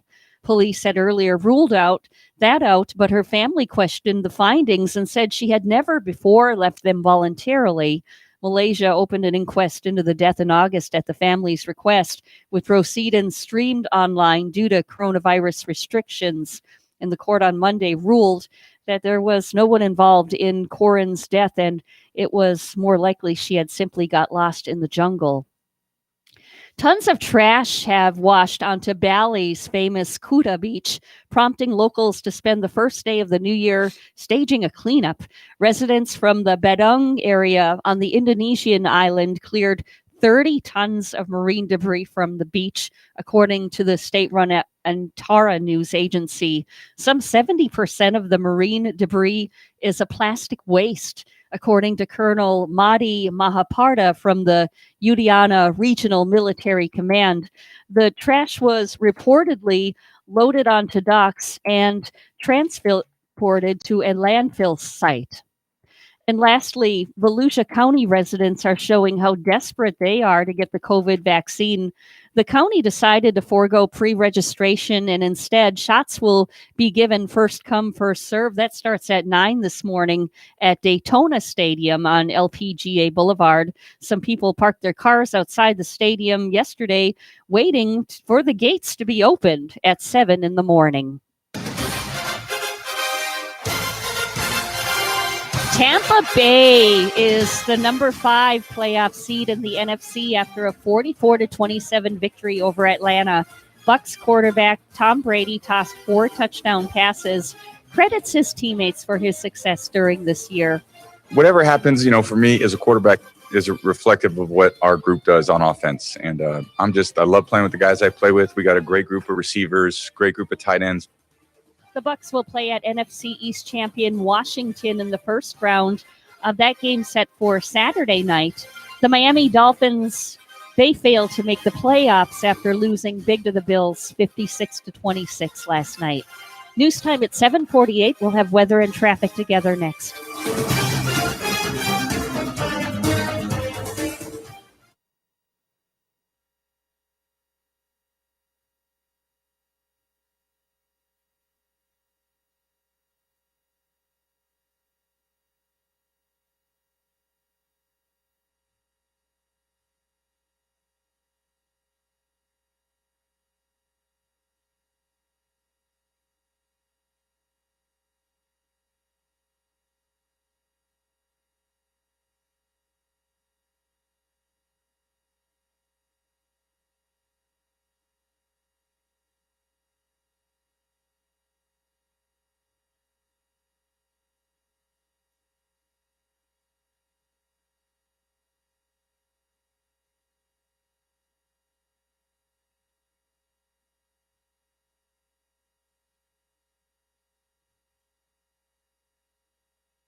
$7:49 on the Get Up and Go show with Evan and Bonnie. It's a blended show this morning. G and Ray on vacation till next week. It's time for traffic and weather together, all brought to you by Code Red Roofers. Bonnie? Well, we're not finding any traffic accidents here in our traffic report. The latest from FHP. Major highways are clear. US 1 looks good right now throughout the Treasure Coast. And there's your latest look at traffic. It's 62 in Port St. Lucie and in Staffordshire, the UK this morning, a partly cloudy 39. Here's our forecast at WPTV. Happy Monday morning, sunshines. Temperatures this morning starting off in the low 60s under partly cloudy skies. This afternoon, highs reaching the low 70s with sunny skies and low rain chances. Tonight, mostly clear skies with temperatures cooling off into the upper 40s. Tomorrow, highs in the low 70s under sunny skies. Will stay mainly dry through Thursday with highs in the low 70s. Lots of sunshine throughout the next few days. Then a cold front moves in on Friday, bringing us some isolated rainfall and a couple of thunderstorms. I'm WPTV First Alert Meteorologist Katya Hall on WSTU AM 1450, Martin County's Heritage Station.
let's get back to the Get Up and Go show. Here's Evan and Bonnie. Scraping ice off a windshield is never fun.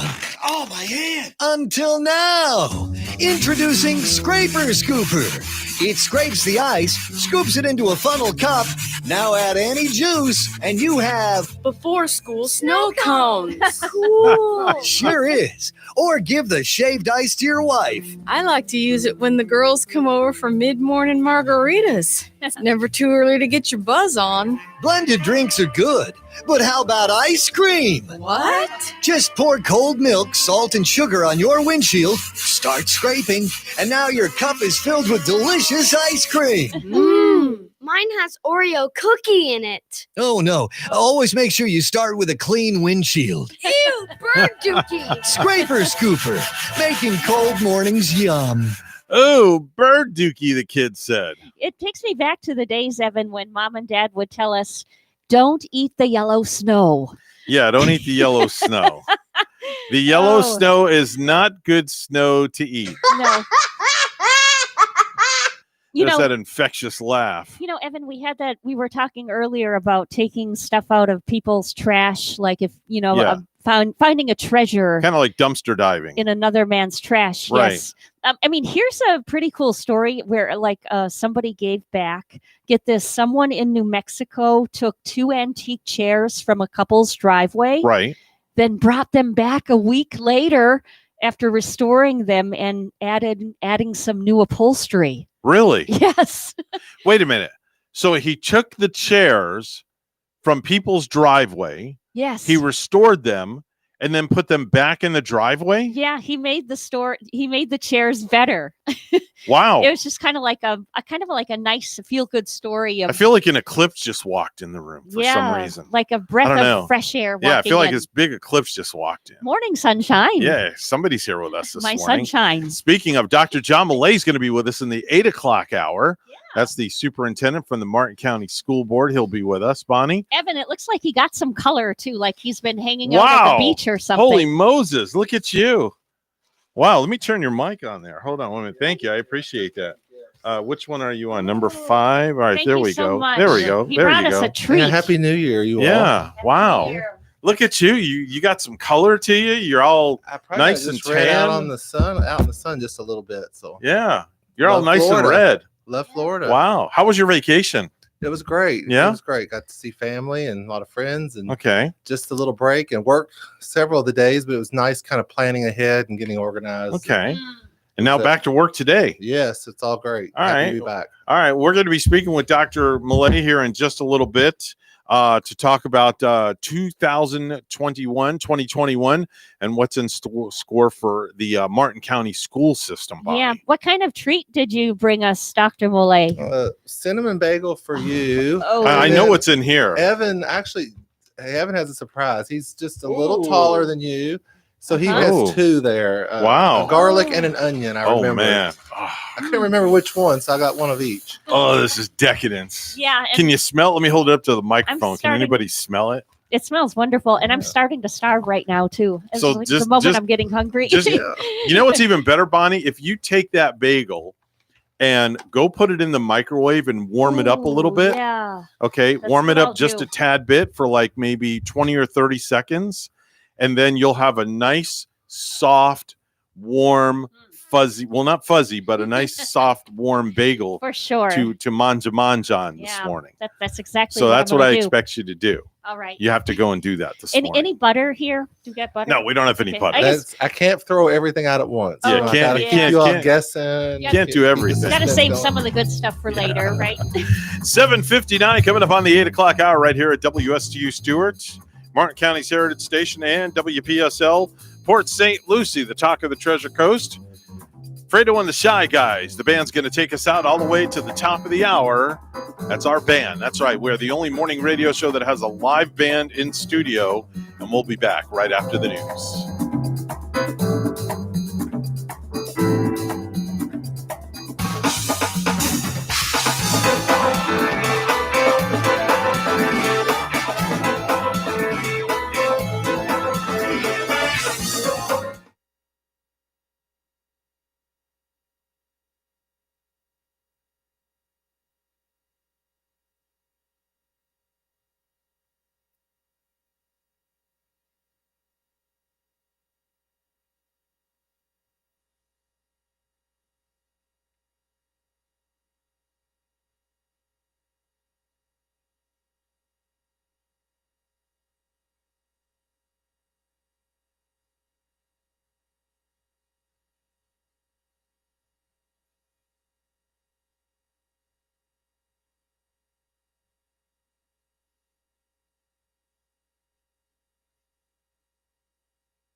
Coming to you live from Stuart, Florida, the greatest little town in the world.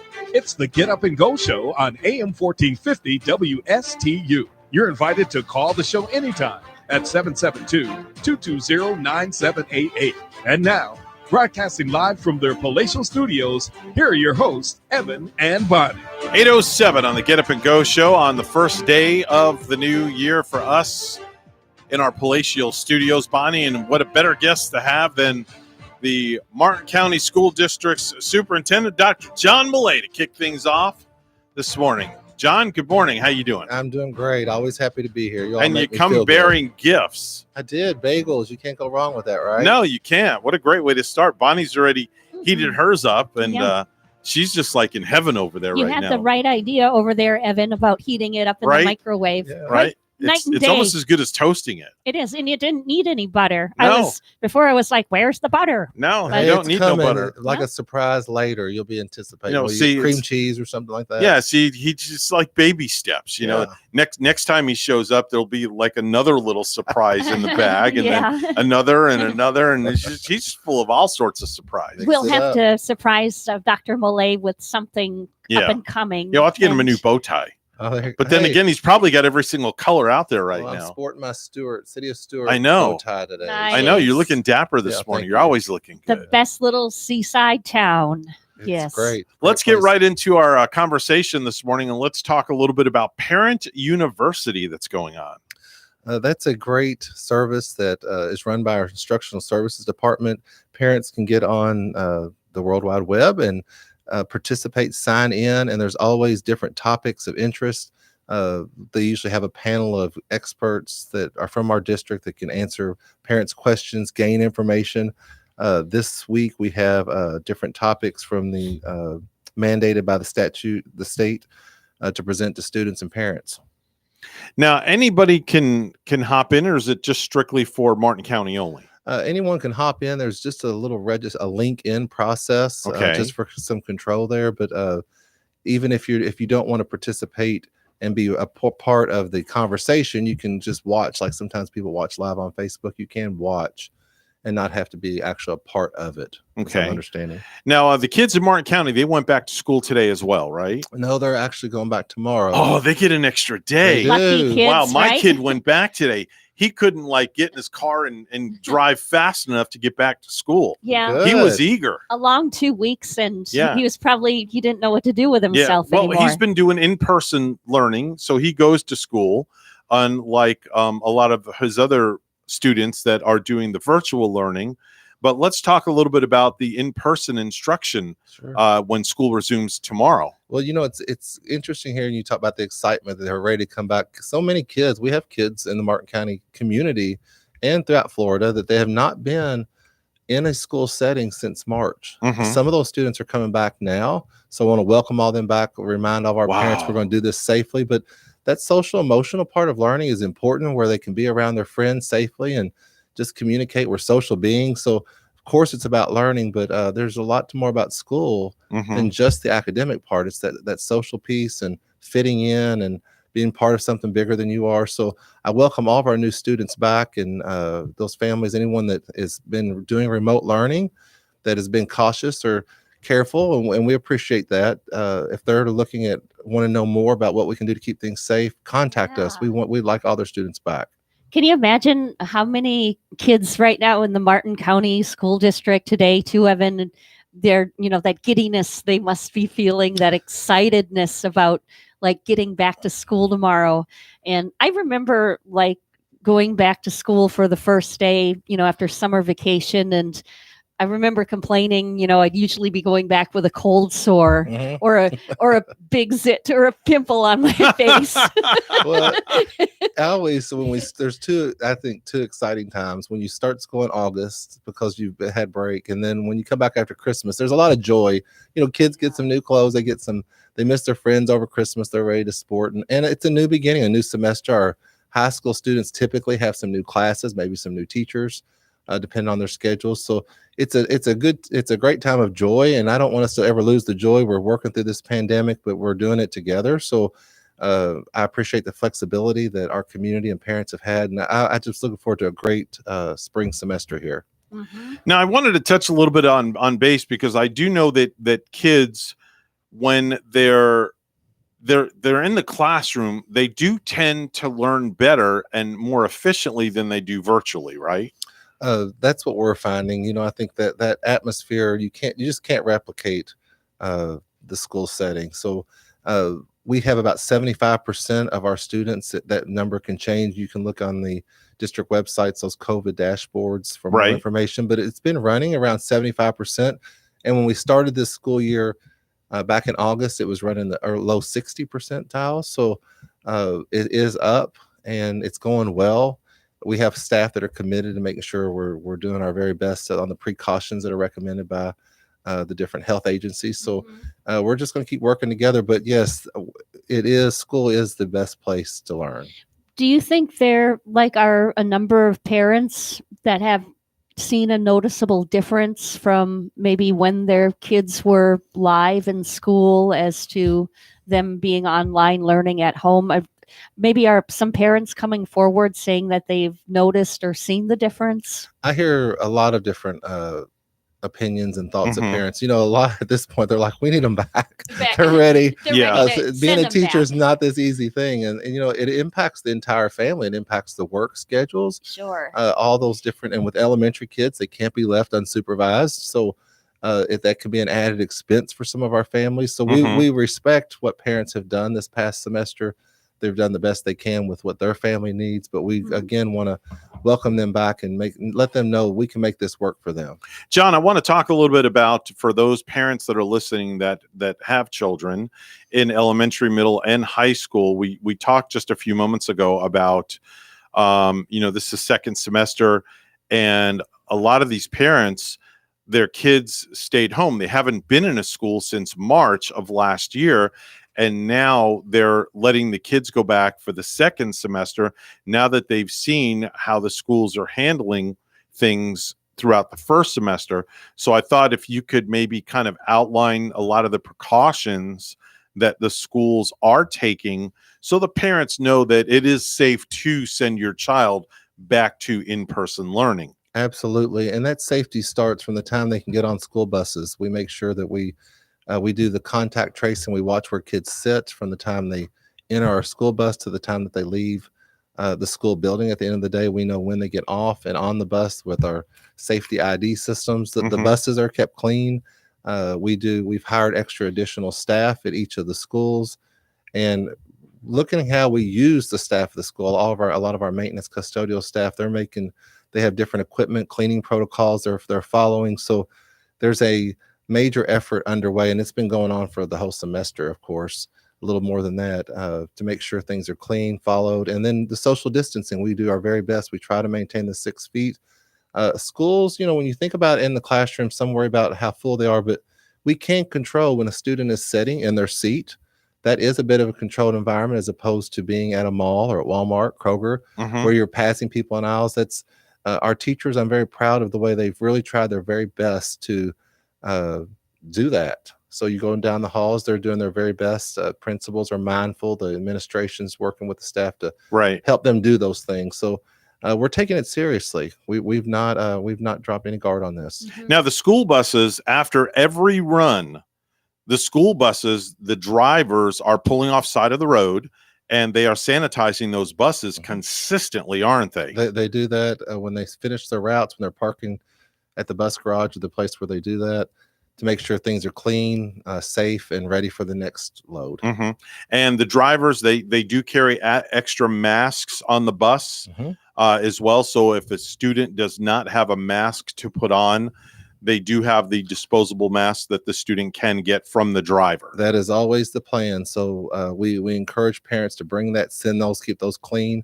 But we do provide the personal protective equipment. That's a good thing to know. That's a very, very good thing to know, because I know as a parent, if I had a young child and my kid's been home learning, distant learning for the first semester, and now I'm sending them back to school and putting them on the bus, I want to make sure that bus is going to be safe. It's going to be clean and green and ready to go for my students. Well, when they enter the school building, if a parent comes, we even have that at each school. So if a child has forgotten theirs, or they lost it, or it popped off, the string popped off, Mm-hmm. we can provide that. We're going to work with our families. We're going to keep kids safe. Have the students been pretty good about wearing the masks? They're pretty much in. You know, into the it? kids have been great. They really, Yeah. as you know, the kids do what we ask them to do, and they've taken this seriously.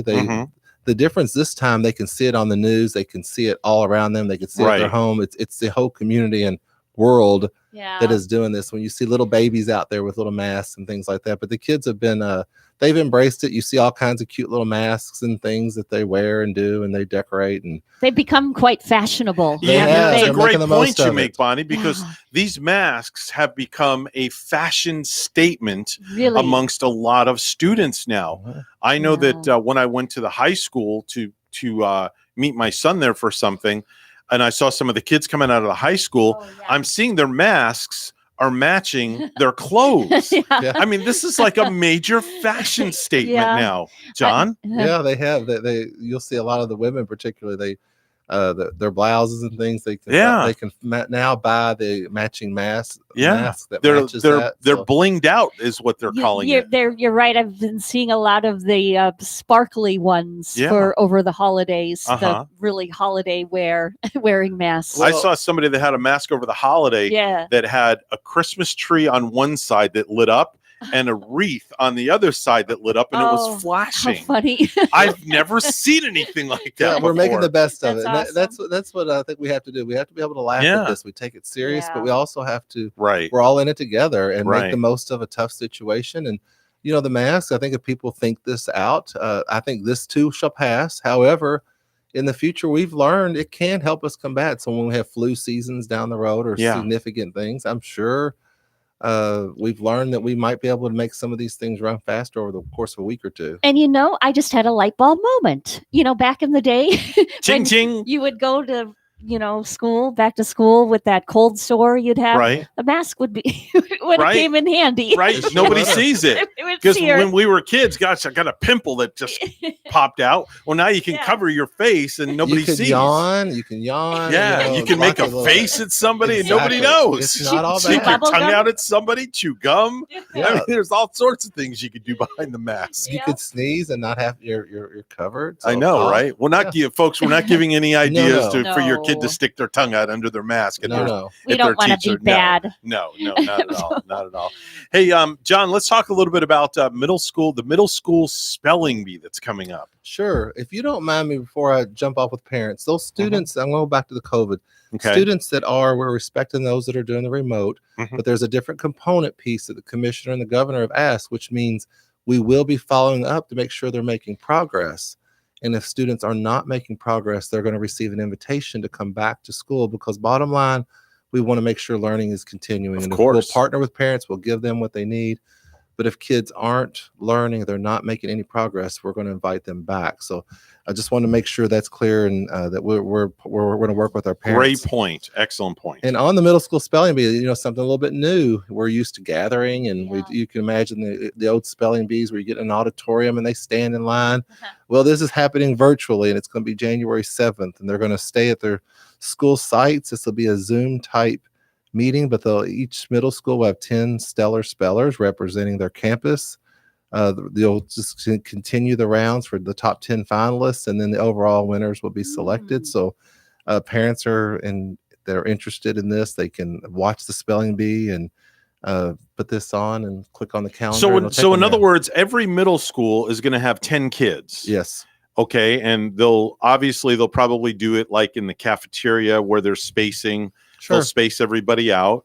And then the winner from each school will go against the other winner from the other schools. And then a champion will be crowned. Exactly. Correct. They'll all be actually going through together, each of our middle schools. And at the end, it'll be rounded down to an ultimate winner. Wow. That's exciting. Yeah, Doctor, you mentioned just right prior to that about kids being invited back to school if their grades might be lower. How are they going to be addressed? Are you going to send them letters or through emails or? Our best is always a personal contact. So we're going to be trying to call first, maybe even schedule a little meeting. If it needs to be virtual, they can come in. We can have a safe meeting at a school. We know we can do that. Mhm. So we're going to try to make that personal contact. And then, of course, if we can't, we'll do whatever means we have to, whether it's email communication. When parents fill out that emergency card, those registration cards, we'll use those different methods, whether it's email to follow up, however we can connect. Because the bottom line, we just want a great plan. Everybody wants their child moved, and I don't think any parent out there wants their child. We'll put them on hold until next year. No parent is saying that. So I know there was many that were fearful, and they had right to be with what was going on in our country and world, but we're in a little more controlled environment now.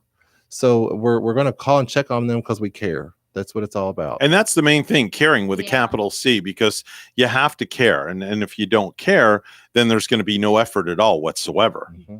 Yeah, we don't want them getting far behind. No, definitely wants not. that. Definitely not. Let's talk a little bit about healthy habits. What people need to start practicing, which I'm sure they are already doing each and every day before they even let their child out the door to go to school. Exactly. And that starts with conversations. It's being perceptive of what the parent sees as the child. Are they looking like they may not feel good? Are they communicating in a way that's not normal for them? When they get to school, teachers do ask those different 5 questions. Have they been exposed? Have they been around others? Do they have they had any type of symptoms? There's a little series of questions they check on and ask. They're screened.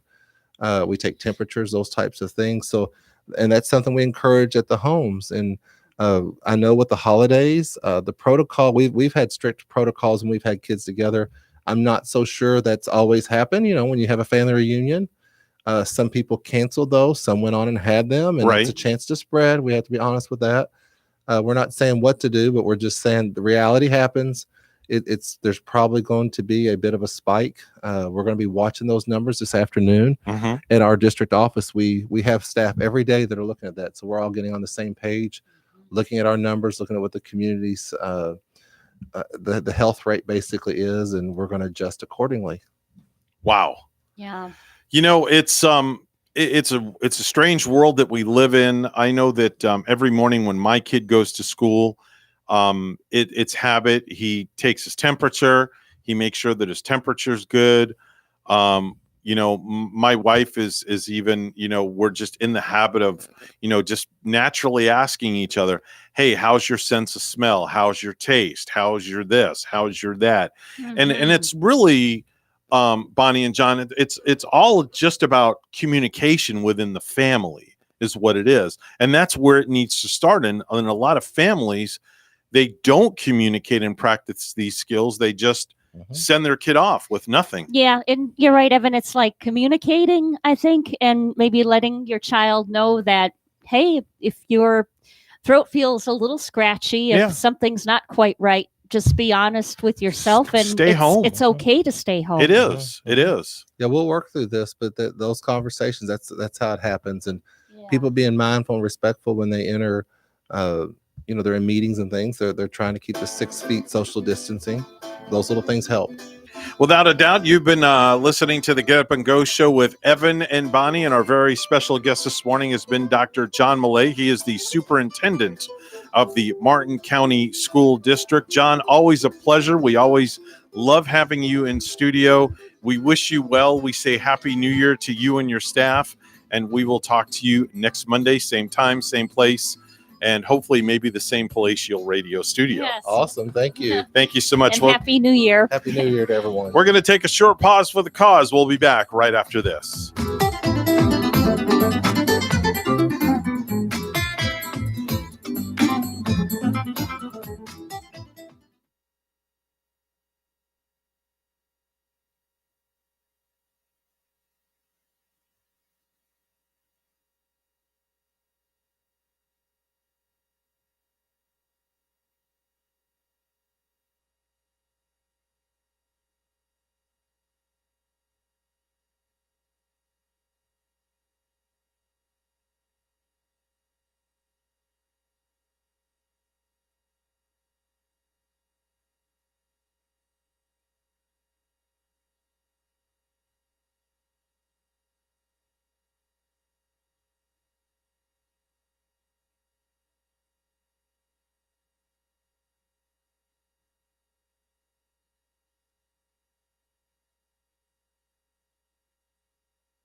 If you have a suggestion for the show, we would love to hear from you. Send us an email to WSTUmorningshow@gmail.com. Now let's get back to the Get Up and Go show. Here's Evan and Bonnie. 8:29 on the Get Up and Go show with Evan and Bonnie. It's a blended show this morning. G and Ray on vacation for another week. So without further ado, it's time for Randy Siegel in the Space Report. Happy New Year to you, Randy. And Happy New Year to you guys as well. Did you do anything special? No, not really. No? Watched the ball drop, had dinner out. It was nice. Very nice, very nice. Yeah. Well, without further ado, let's kick things off, or should we say let's blast off with our first space report of 2021. Take it away, Randy.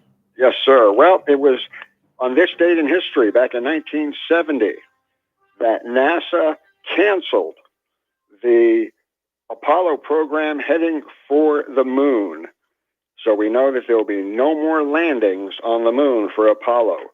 Hopefully, in the next couple of years, we will be able to go back, either 2024 or 2028, depending on what the schedule calls for and the amount of money that Congress gives NASA. On board the International Space Station, the crew is still searching for a permanent repair of that little crack they had on the space station, causing a slight leak. Well, they have so far been able to stop the leak temporarily, and they're waiting for a launch to bring up a special repair kit in February that will finally solve that problem completely. And we're hopeful that they will. The crew on board the station continues to do a lot of great science on board, even though they were able to take a holiday off for the first of the year. We want to also report that President Trump was busy signing legislation, including a bill to protect heritage sites on the moon, like the Apollo 11 landing site. As enacted, the bill applies only to NASA's partnership agreements with companies to conduct lunar activities, not to companies licensed to conduct lunar activities, and the focus of the original purpose. So we know that NASA will do nothing to hurt the landing sites that were on the moon originally. But as far as private companies go, and as far as other countries landing on the moon, it doesn't apply to them. Hopefully, they'll have an international agreement that these historical sites on the moon will be preserved for a long, long time. China's Taiwan-1 robot Mars probe has now traveled more than 24,548,000,000 miles in space. It is set to enter orbit next month around Mars. The spacecraft has flown so far for 163 days on its Earth-Mars transfer trajectory and was about 5,157,381 miles from the red planet. Once it goes in orbit around the red planet, it will then land a lander, and it will also have a probe that will go out, a rover, from that vehicle and give China the best information they've ever gotten from Mars. The Taiwan-1 is the world's 46th Mars exploration mission since October of 1960, when the former Soviet Union launched the world's first Mars-bound spacecraft. Only 17 of those missions have been a success. Well, as we know, Elon Musk had funny names for the ships that were out in the ocean to capture his Falcon 9 rocket. Things like, "Of course I still love you." Well, Jeff Bezos, who is getting ready to fly Blue Origin spacecrafts and use the New Glenn spacecraft, has decided that he will not do the same thing. Instead, he has named his ship after his mom. Yep, you heard me right. When they land the vehicle in the ocean, they will land on the deck of Jacqueline. Yep, Jacqueline was his mother's name, and the new ship out there has been christened the Jacqueline, and that's where they will land in the ocean. This year is going to be a tremendously busy year at Kennedy Space Center, as well as possibly Vandenberg. SpaceX will continue to launch the Starlink satellites in quick succession. In fact, the next mission of a Turkish satellite should take place in the next few days from the Kennedy Space Center. There also are going to be launches taking place this year of manned vehicles headed for the International Space Station, as well as unmanned vehicles. SpaceX plans at least 3 missions of cargo ships, Cargo Dragons, in May, September, and November. On the crew side, the Crew 2 mission with astronauts Shane Kimbrough and Megan MacArthur, along with Japanese astronaut Aki Hoshide and European astronaut Thomas Pasqua, is scheduled for no earlier than March the 30th. And they will be followed by NASA's Raja Churi, Tom Marshburn, along with European astronaut Matthias Mauser. And that launch is scheduled to take place no earlier than September. The hope is that on one or both of those missions, that they will have Russian cosmonauts also flying up into space on a U.S. vehicle. United Launch Alliance will use their Atlas V rocket to fly 4 more missions for the Space Force and the National Reconnaissance Office. They'll also fly 3 NASA science missions, including an asteroid hunting spacecraft named Lucy. They'll fly 2 flights of Boeing's Starliner capsule. One will be a reflight of the one that failed, and then before the end of the year, they hope to fly a mission that will allow astronauts to possibly fly on board. Meanwhile, NASA will be testing its Space Launch System to go back to the moon towards the end of this year if schedules hold. And then lastly, Blue Origins will have their heavy lift, New Glenn. So a lot going on in space this year. So until tomorrow, have a great day, everybody. That's Randy Siegel with a Space Report. He's on the program each and every weekday at this time, giving you the most up-to-date and recent information pertaining to NASA. Time to take a trip down for the new year to one of our favorite places of all time, our good friend Chef Mark in Ellie's Downtown Deli, Bonnie. Yeah, and the foods are just so delectable. When was the last time you had like a chicken sandwich, Evan? Oh, man. It's been a while because I'm on my diet. Oh, but you used a word right out of my playbook. Delectable. Delectably delicious. That's right. Yes. And order the, when you order from Ellie's Deli fresh today, try the Country Club chicken sandwich. It's a toasted croissant with their house chicken salad with almonds. You get walnuts, grapes on this, apples too, topped with avocado and sprouts. So delicious. Or try a tropical chicken salad with a bed of mixed greens topped with toasted coconut, blueberries, strawberries, feta cheese, toasted almonds, craisins, served with your dressing of your choice. And Chef Mark also prepares Mrs. Peter's smoked fish dip, Chef Mark's way, accompanied by chopped onion, tomato, and jalapeno, served with Captain Wafers.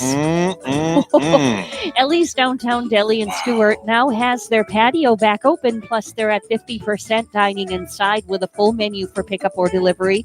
Ellie's also has the full dinners available for takeout, plus their fabulous desserts as well. Call 772-781-6605 to order and pick up today. They're at 18 Southeast 6th Street, just off Colorado and Stewart. Call 772-781-6605. Ellie's Downtown Deli in Stewart. It's time for the Precious Metals Report. Of course, it's all brought to you by My good friend Hawk Levy at St. Lucie Jewelry and Coin. Gold is opening up at $1,940.80 an ounce. Silver opening up at $27.50 an ounce. That's the Precious Metals Report, and it's always brought to you by St. Lucie Jewelry and Coin. 8:39 right now. News time once again. Let's head on over to the news desk where Bonnie is standing by with the headlines. Good morning, Bonnie. Good morning to you, Evan. A father is in stable condition after he was shot multiple times Saturday morning by his adult son in Palm City. This according to the Martin County Sheriff's Office. The shooting happened just before 5:30 a.m. at a home on Southwest Peach Palm Lane in the gated community of Canopy Creek. Investigators said the 46-year-old victim called 911 and said his 23-year-old son, who lives at the home, had shot him. When deputies arrived, the son was still inside. The father was transported to the hospital where he underwent surgery. The sheriff's office said the son was taken into custody and is being interviewed by detectives. The motive for the shooting has not been determined. Authorities have not released the names of the father or son. Another 97 deaths in Florida are blamed on the coronavirus, and more than 10,000 new cases were reported yesterday. A South Florida Republican is joining those who will contest Joe Biden's victory. Congressman Brian Mast said yesterday he'll oppose certifying the presidential results on Wednesday. And a congressman from the Panhandle says he's standing up for the tens of million Americans who have serious concerns about the election. Republican Matt Gaetz was on Fox News last night to discuss his plans on Wednesday to contest the Electoral College results. Gaetz claims Republicans are just doing what Democrats have done in every election won by a Republican since 1989. A congresswoman from Central Florida is sharing her thoughts on a phone call by President Trump. In the call reported Saturday, Trump can be heard urging Georgia's Secretary of State to find enough votes to overturn the election results. Orlando Democrat Val Demings calls the president's conduct shameful and disgraceful. Tanya Roberts, the one-time Bond girl and that 70s show actress, has died. Her publicist announced this on Sunday. And Roberts had been hospitalized since December 24 after she collapsed while walking her dogs last month. Her death was not COVID-19 related, reports said. She was seen conducting live chats with fans as recently as December 19 and was said to be in good health. According to her official Facebook page, one of her fan shows scheduled for January 2nd was canceled without an explanation. Over her roughly 3 decades career, Roberts appeared in both film and television, earning her first prominent role in 1980 on the final season of Charlie's Angels, where she starred as Julie Rogers, a character who helped the female detectives solve crimes. And lastly, good news if you have Netflix or you're a fan of Netflix. January is going to be a good month with the new things happening on Netflix, including Coming into the Wild as Sean Penn directs. Mystic Pizza will be on Netflix too, with the Pretty Woman star Julia Roberts. Look for Superbad, also coming to Netflix. Julie and Julia, you'll loathe Amy Adams in this as a modern blogger obsessed with herself, and TV chef Julia Child, and you're going to love Meryl Streep as Julia. Look for The Departed coming to Netflix in this Martin Scorsese masterpiece, with cop Leonardo DiCaprio going undercover in Boston. Mobster Jack Nicholson's gang, while innocent-faced gangster Matt Damon infiltrates the cop shop. And also coming to Netflix in January, it's What's Eating Gilbert Grape with Johnny Depp.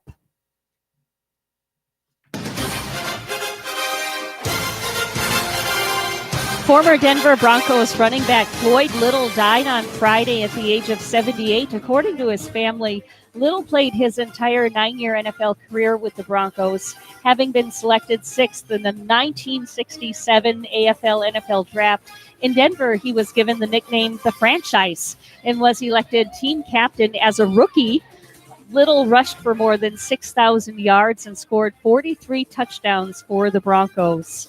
Our news time, 8:44, and we'll have weather and traffic together next.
$8:45, the time right now, the Get Up and Go show with Evan and Bonnie. It's a blended show. G and Ray on vacation.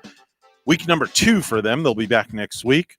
It's time for traffic and weather together. It's all brought to you by Code Red Roofers. Bonnie? We've had a nice looking Monday morning here on the roadways for Stewart in Port St. Lucie. Palm City is looking good at the moment, too. So you're heading out on US 1 or the major highways will be a nice ride. There's your latest look at traffic. We've dropped a degree or two. We're at 59 here in Stewart this morning, and as we travel around the globe, 37 in Hamburg, Germany. Here's our forecast at WPTV. Happy Monday morning, sunshines. Temperatures this morning starting off in the low 60s under partly cloudy skies. This afternoon, highs reaching the low 70s with sunny skies and low rain chances. Tonight, mostly clear skies with temperatures cooling off into the upper 40s.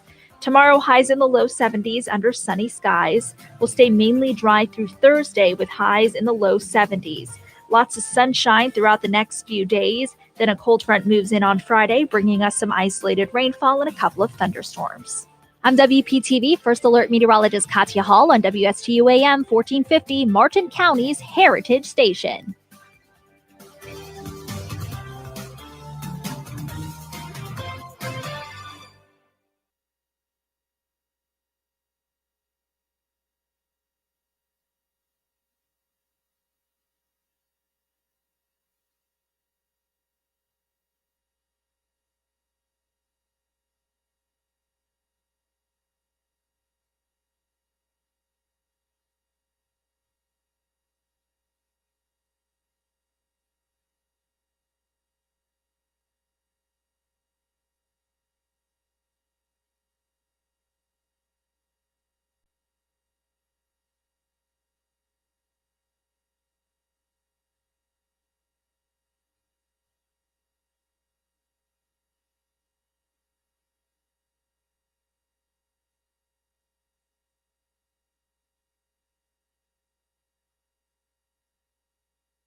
You're listening to the Get Up and Go Show with Evan and Bonnie on Martin County's Heritage Station, AM 1450 WSTU. Now let's get back to the program with Evan and Bonnie. At night when my head hits the pillow, you're over there surfing on Zillow. You're trying to escape, I see right through you.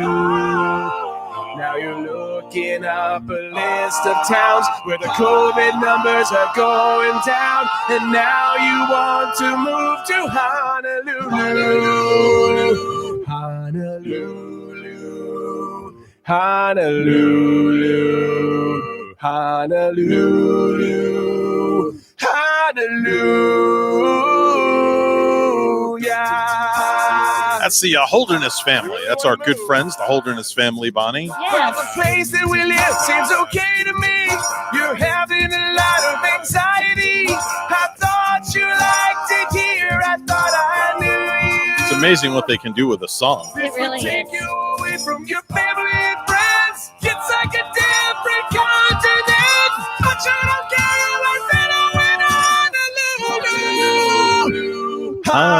Honolulu, Honolulu. So I could sing along. I have a niece in town Yeah. who can sing this so well. I actually love the original song, Hallelujah. That's Yeah. the original. And one of the groups that does it is a group called Pentatonics. I know. They're I mean, very, very good. the way they harmonize together. Yeah, they're Yeah. unbelievable. They're in harmony. They really do. And yeah, my niece did that. She was sharing it on Facebook recently, and she was singing, and she's incredible. I think she should get discovered because she's one of those girls that has the charisma and the smile going, when she sings. Uh-huh. Plus she has a real solid voice. Right. And it's just like when I heard her sing that song, it was like no other. Wow. How old is the niece? She's 18, 19 right now. Really? Yeah, she's young. Wow. Okay, very good. Just like going to school. I think she's going to school up in Georgia. So I haven't seen her in person in a while. How long's it been? Been a while. That long, huh? Yeah. I took her to a play at the Barn Theater like last year when we went to see, let me see. What did we see? A play, I hope. Yeah. Oh, we saw Beauty and the Beast. Oh, okay. All which right. was excellent. Okay, very nice.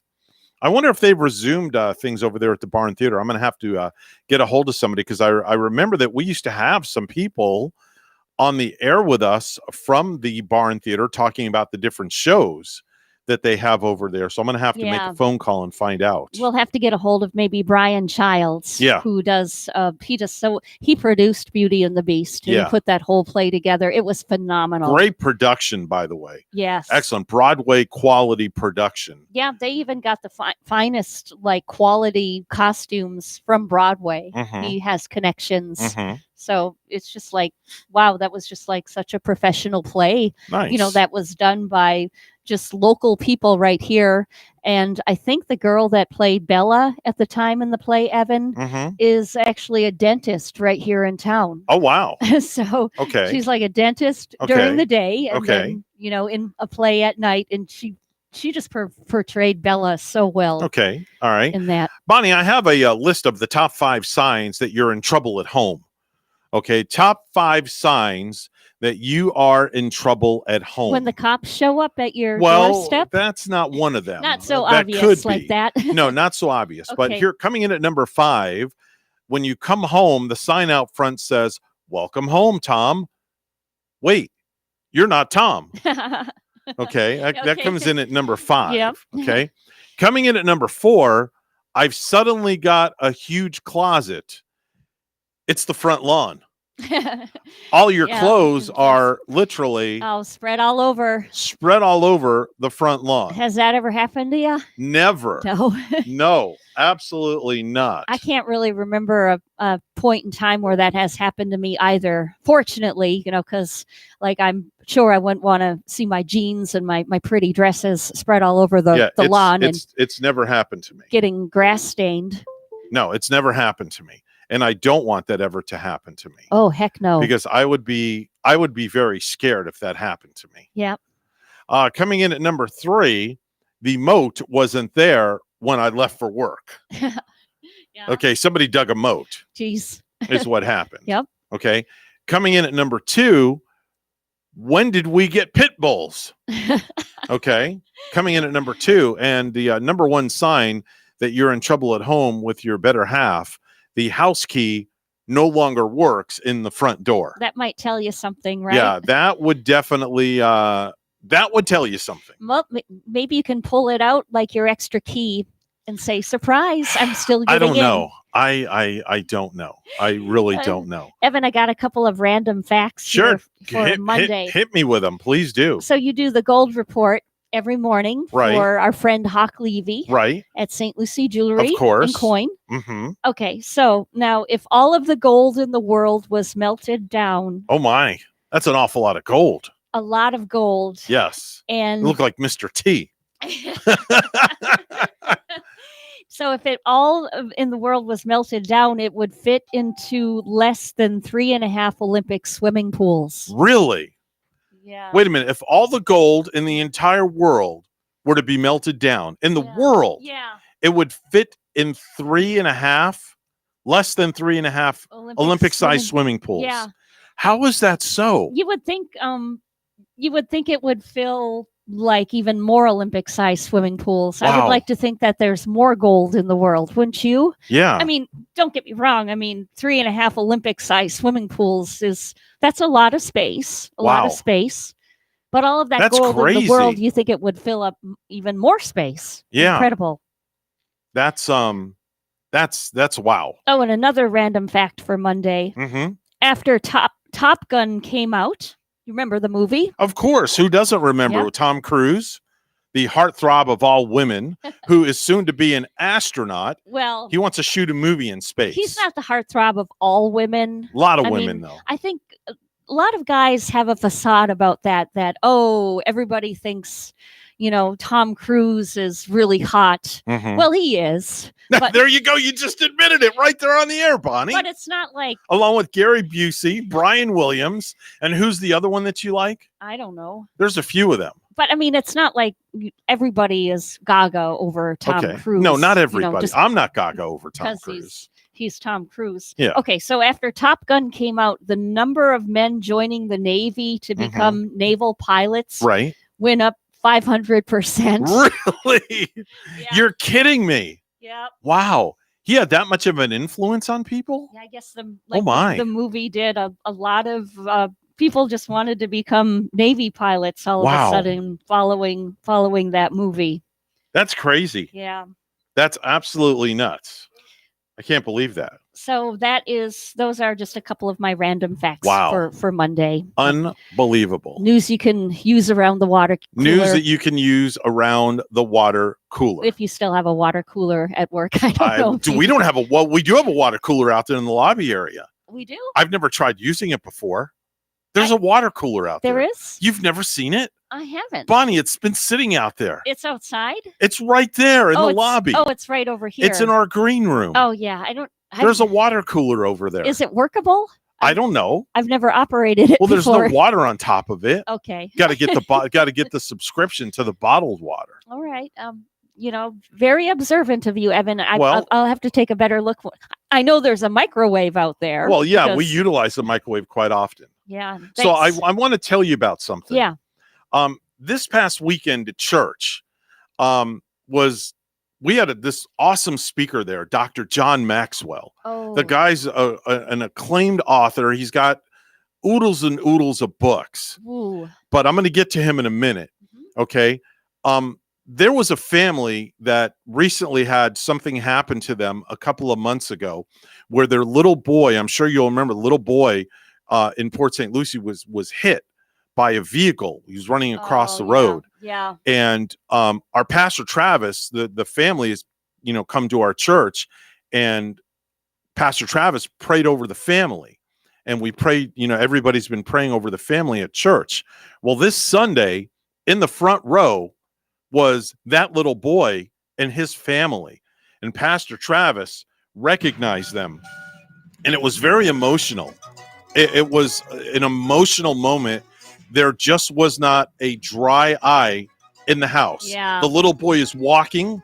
He's doing better, and he's on the road to recovery. That's great. God worked his miracles. That's all I got to say.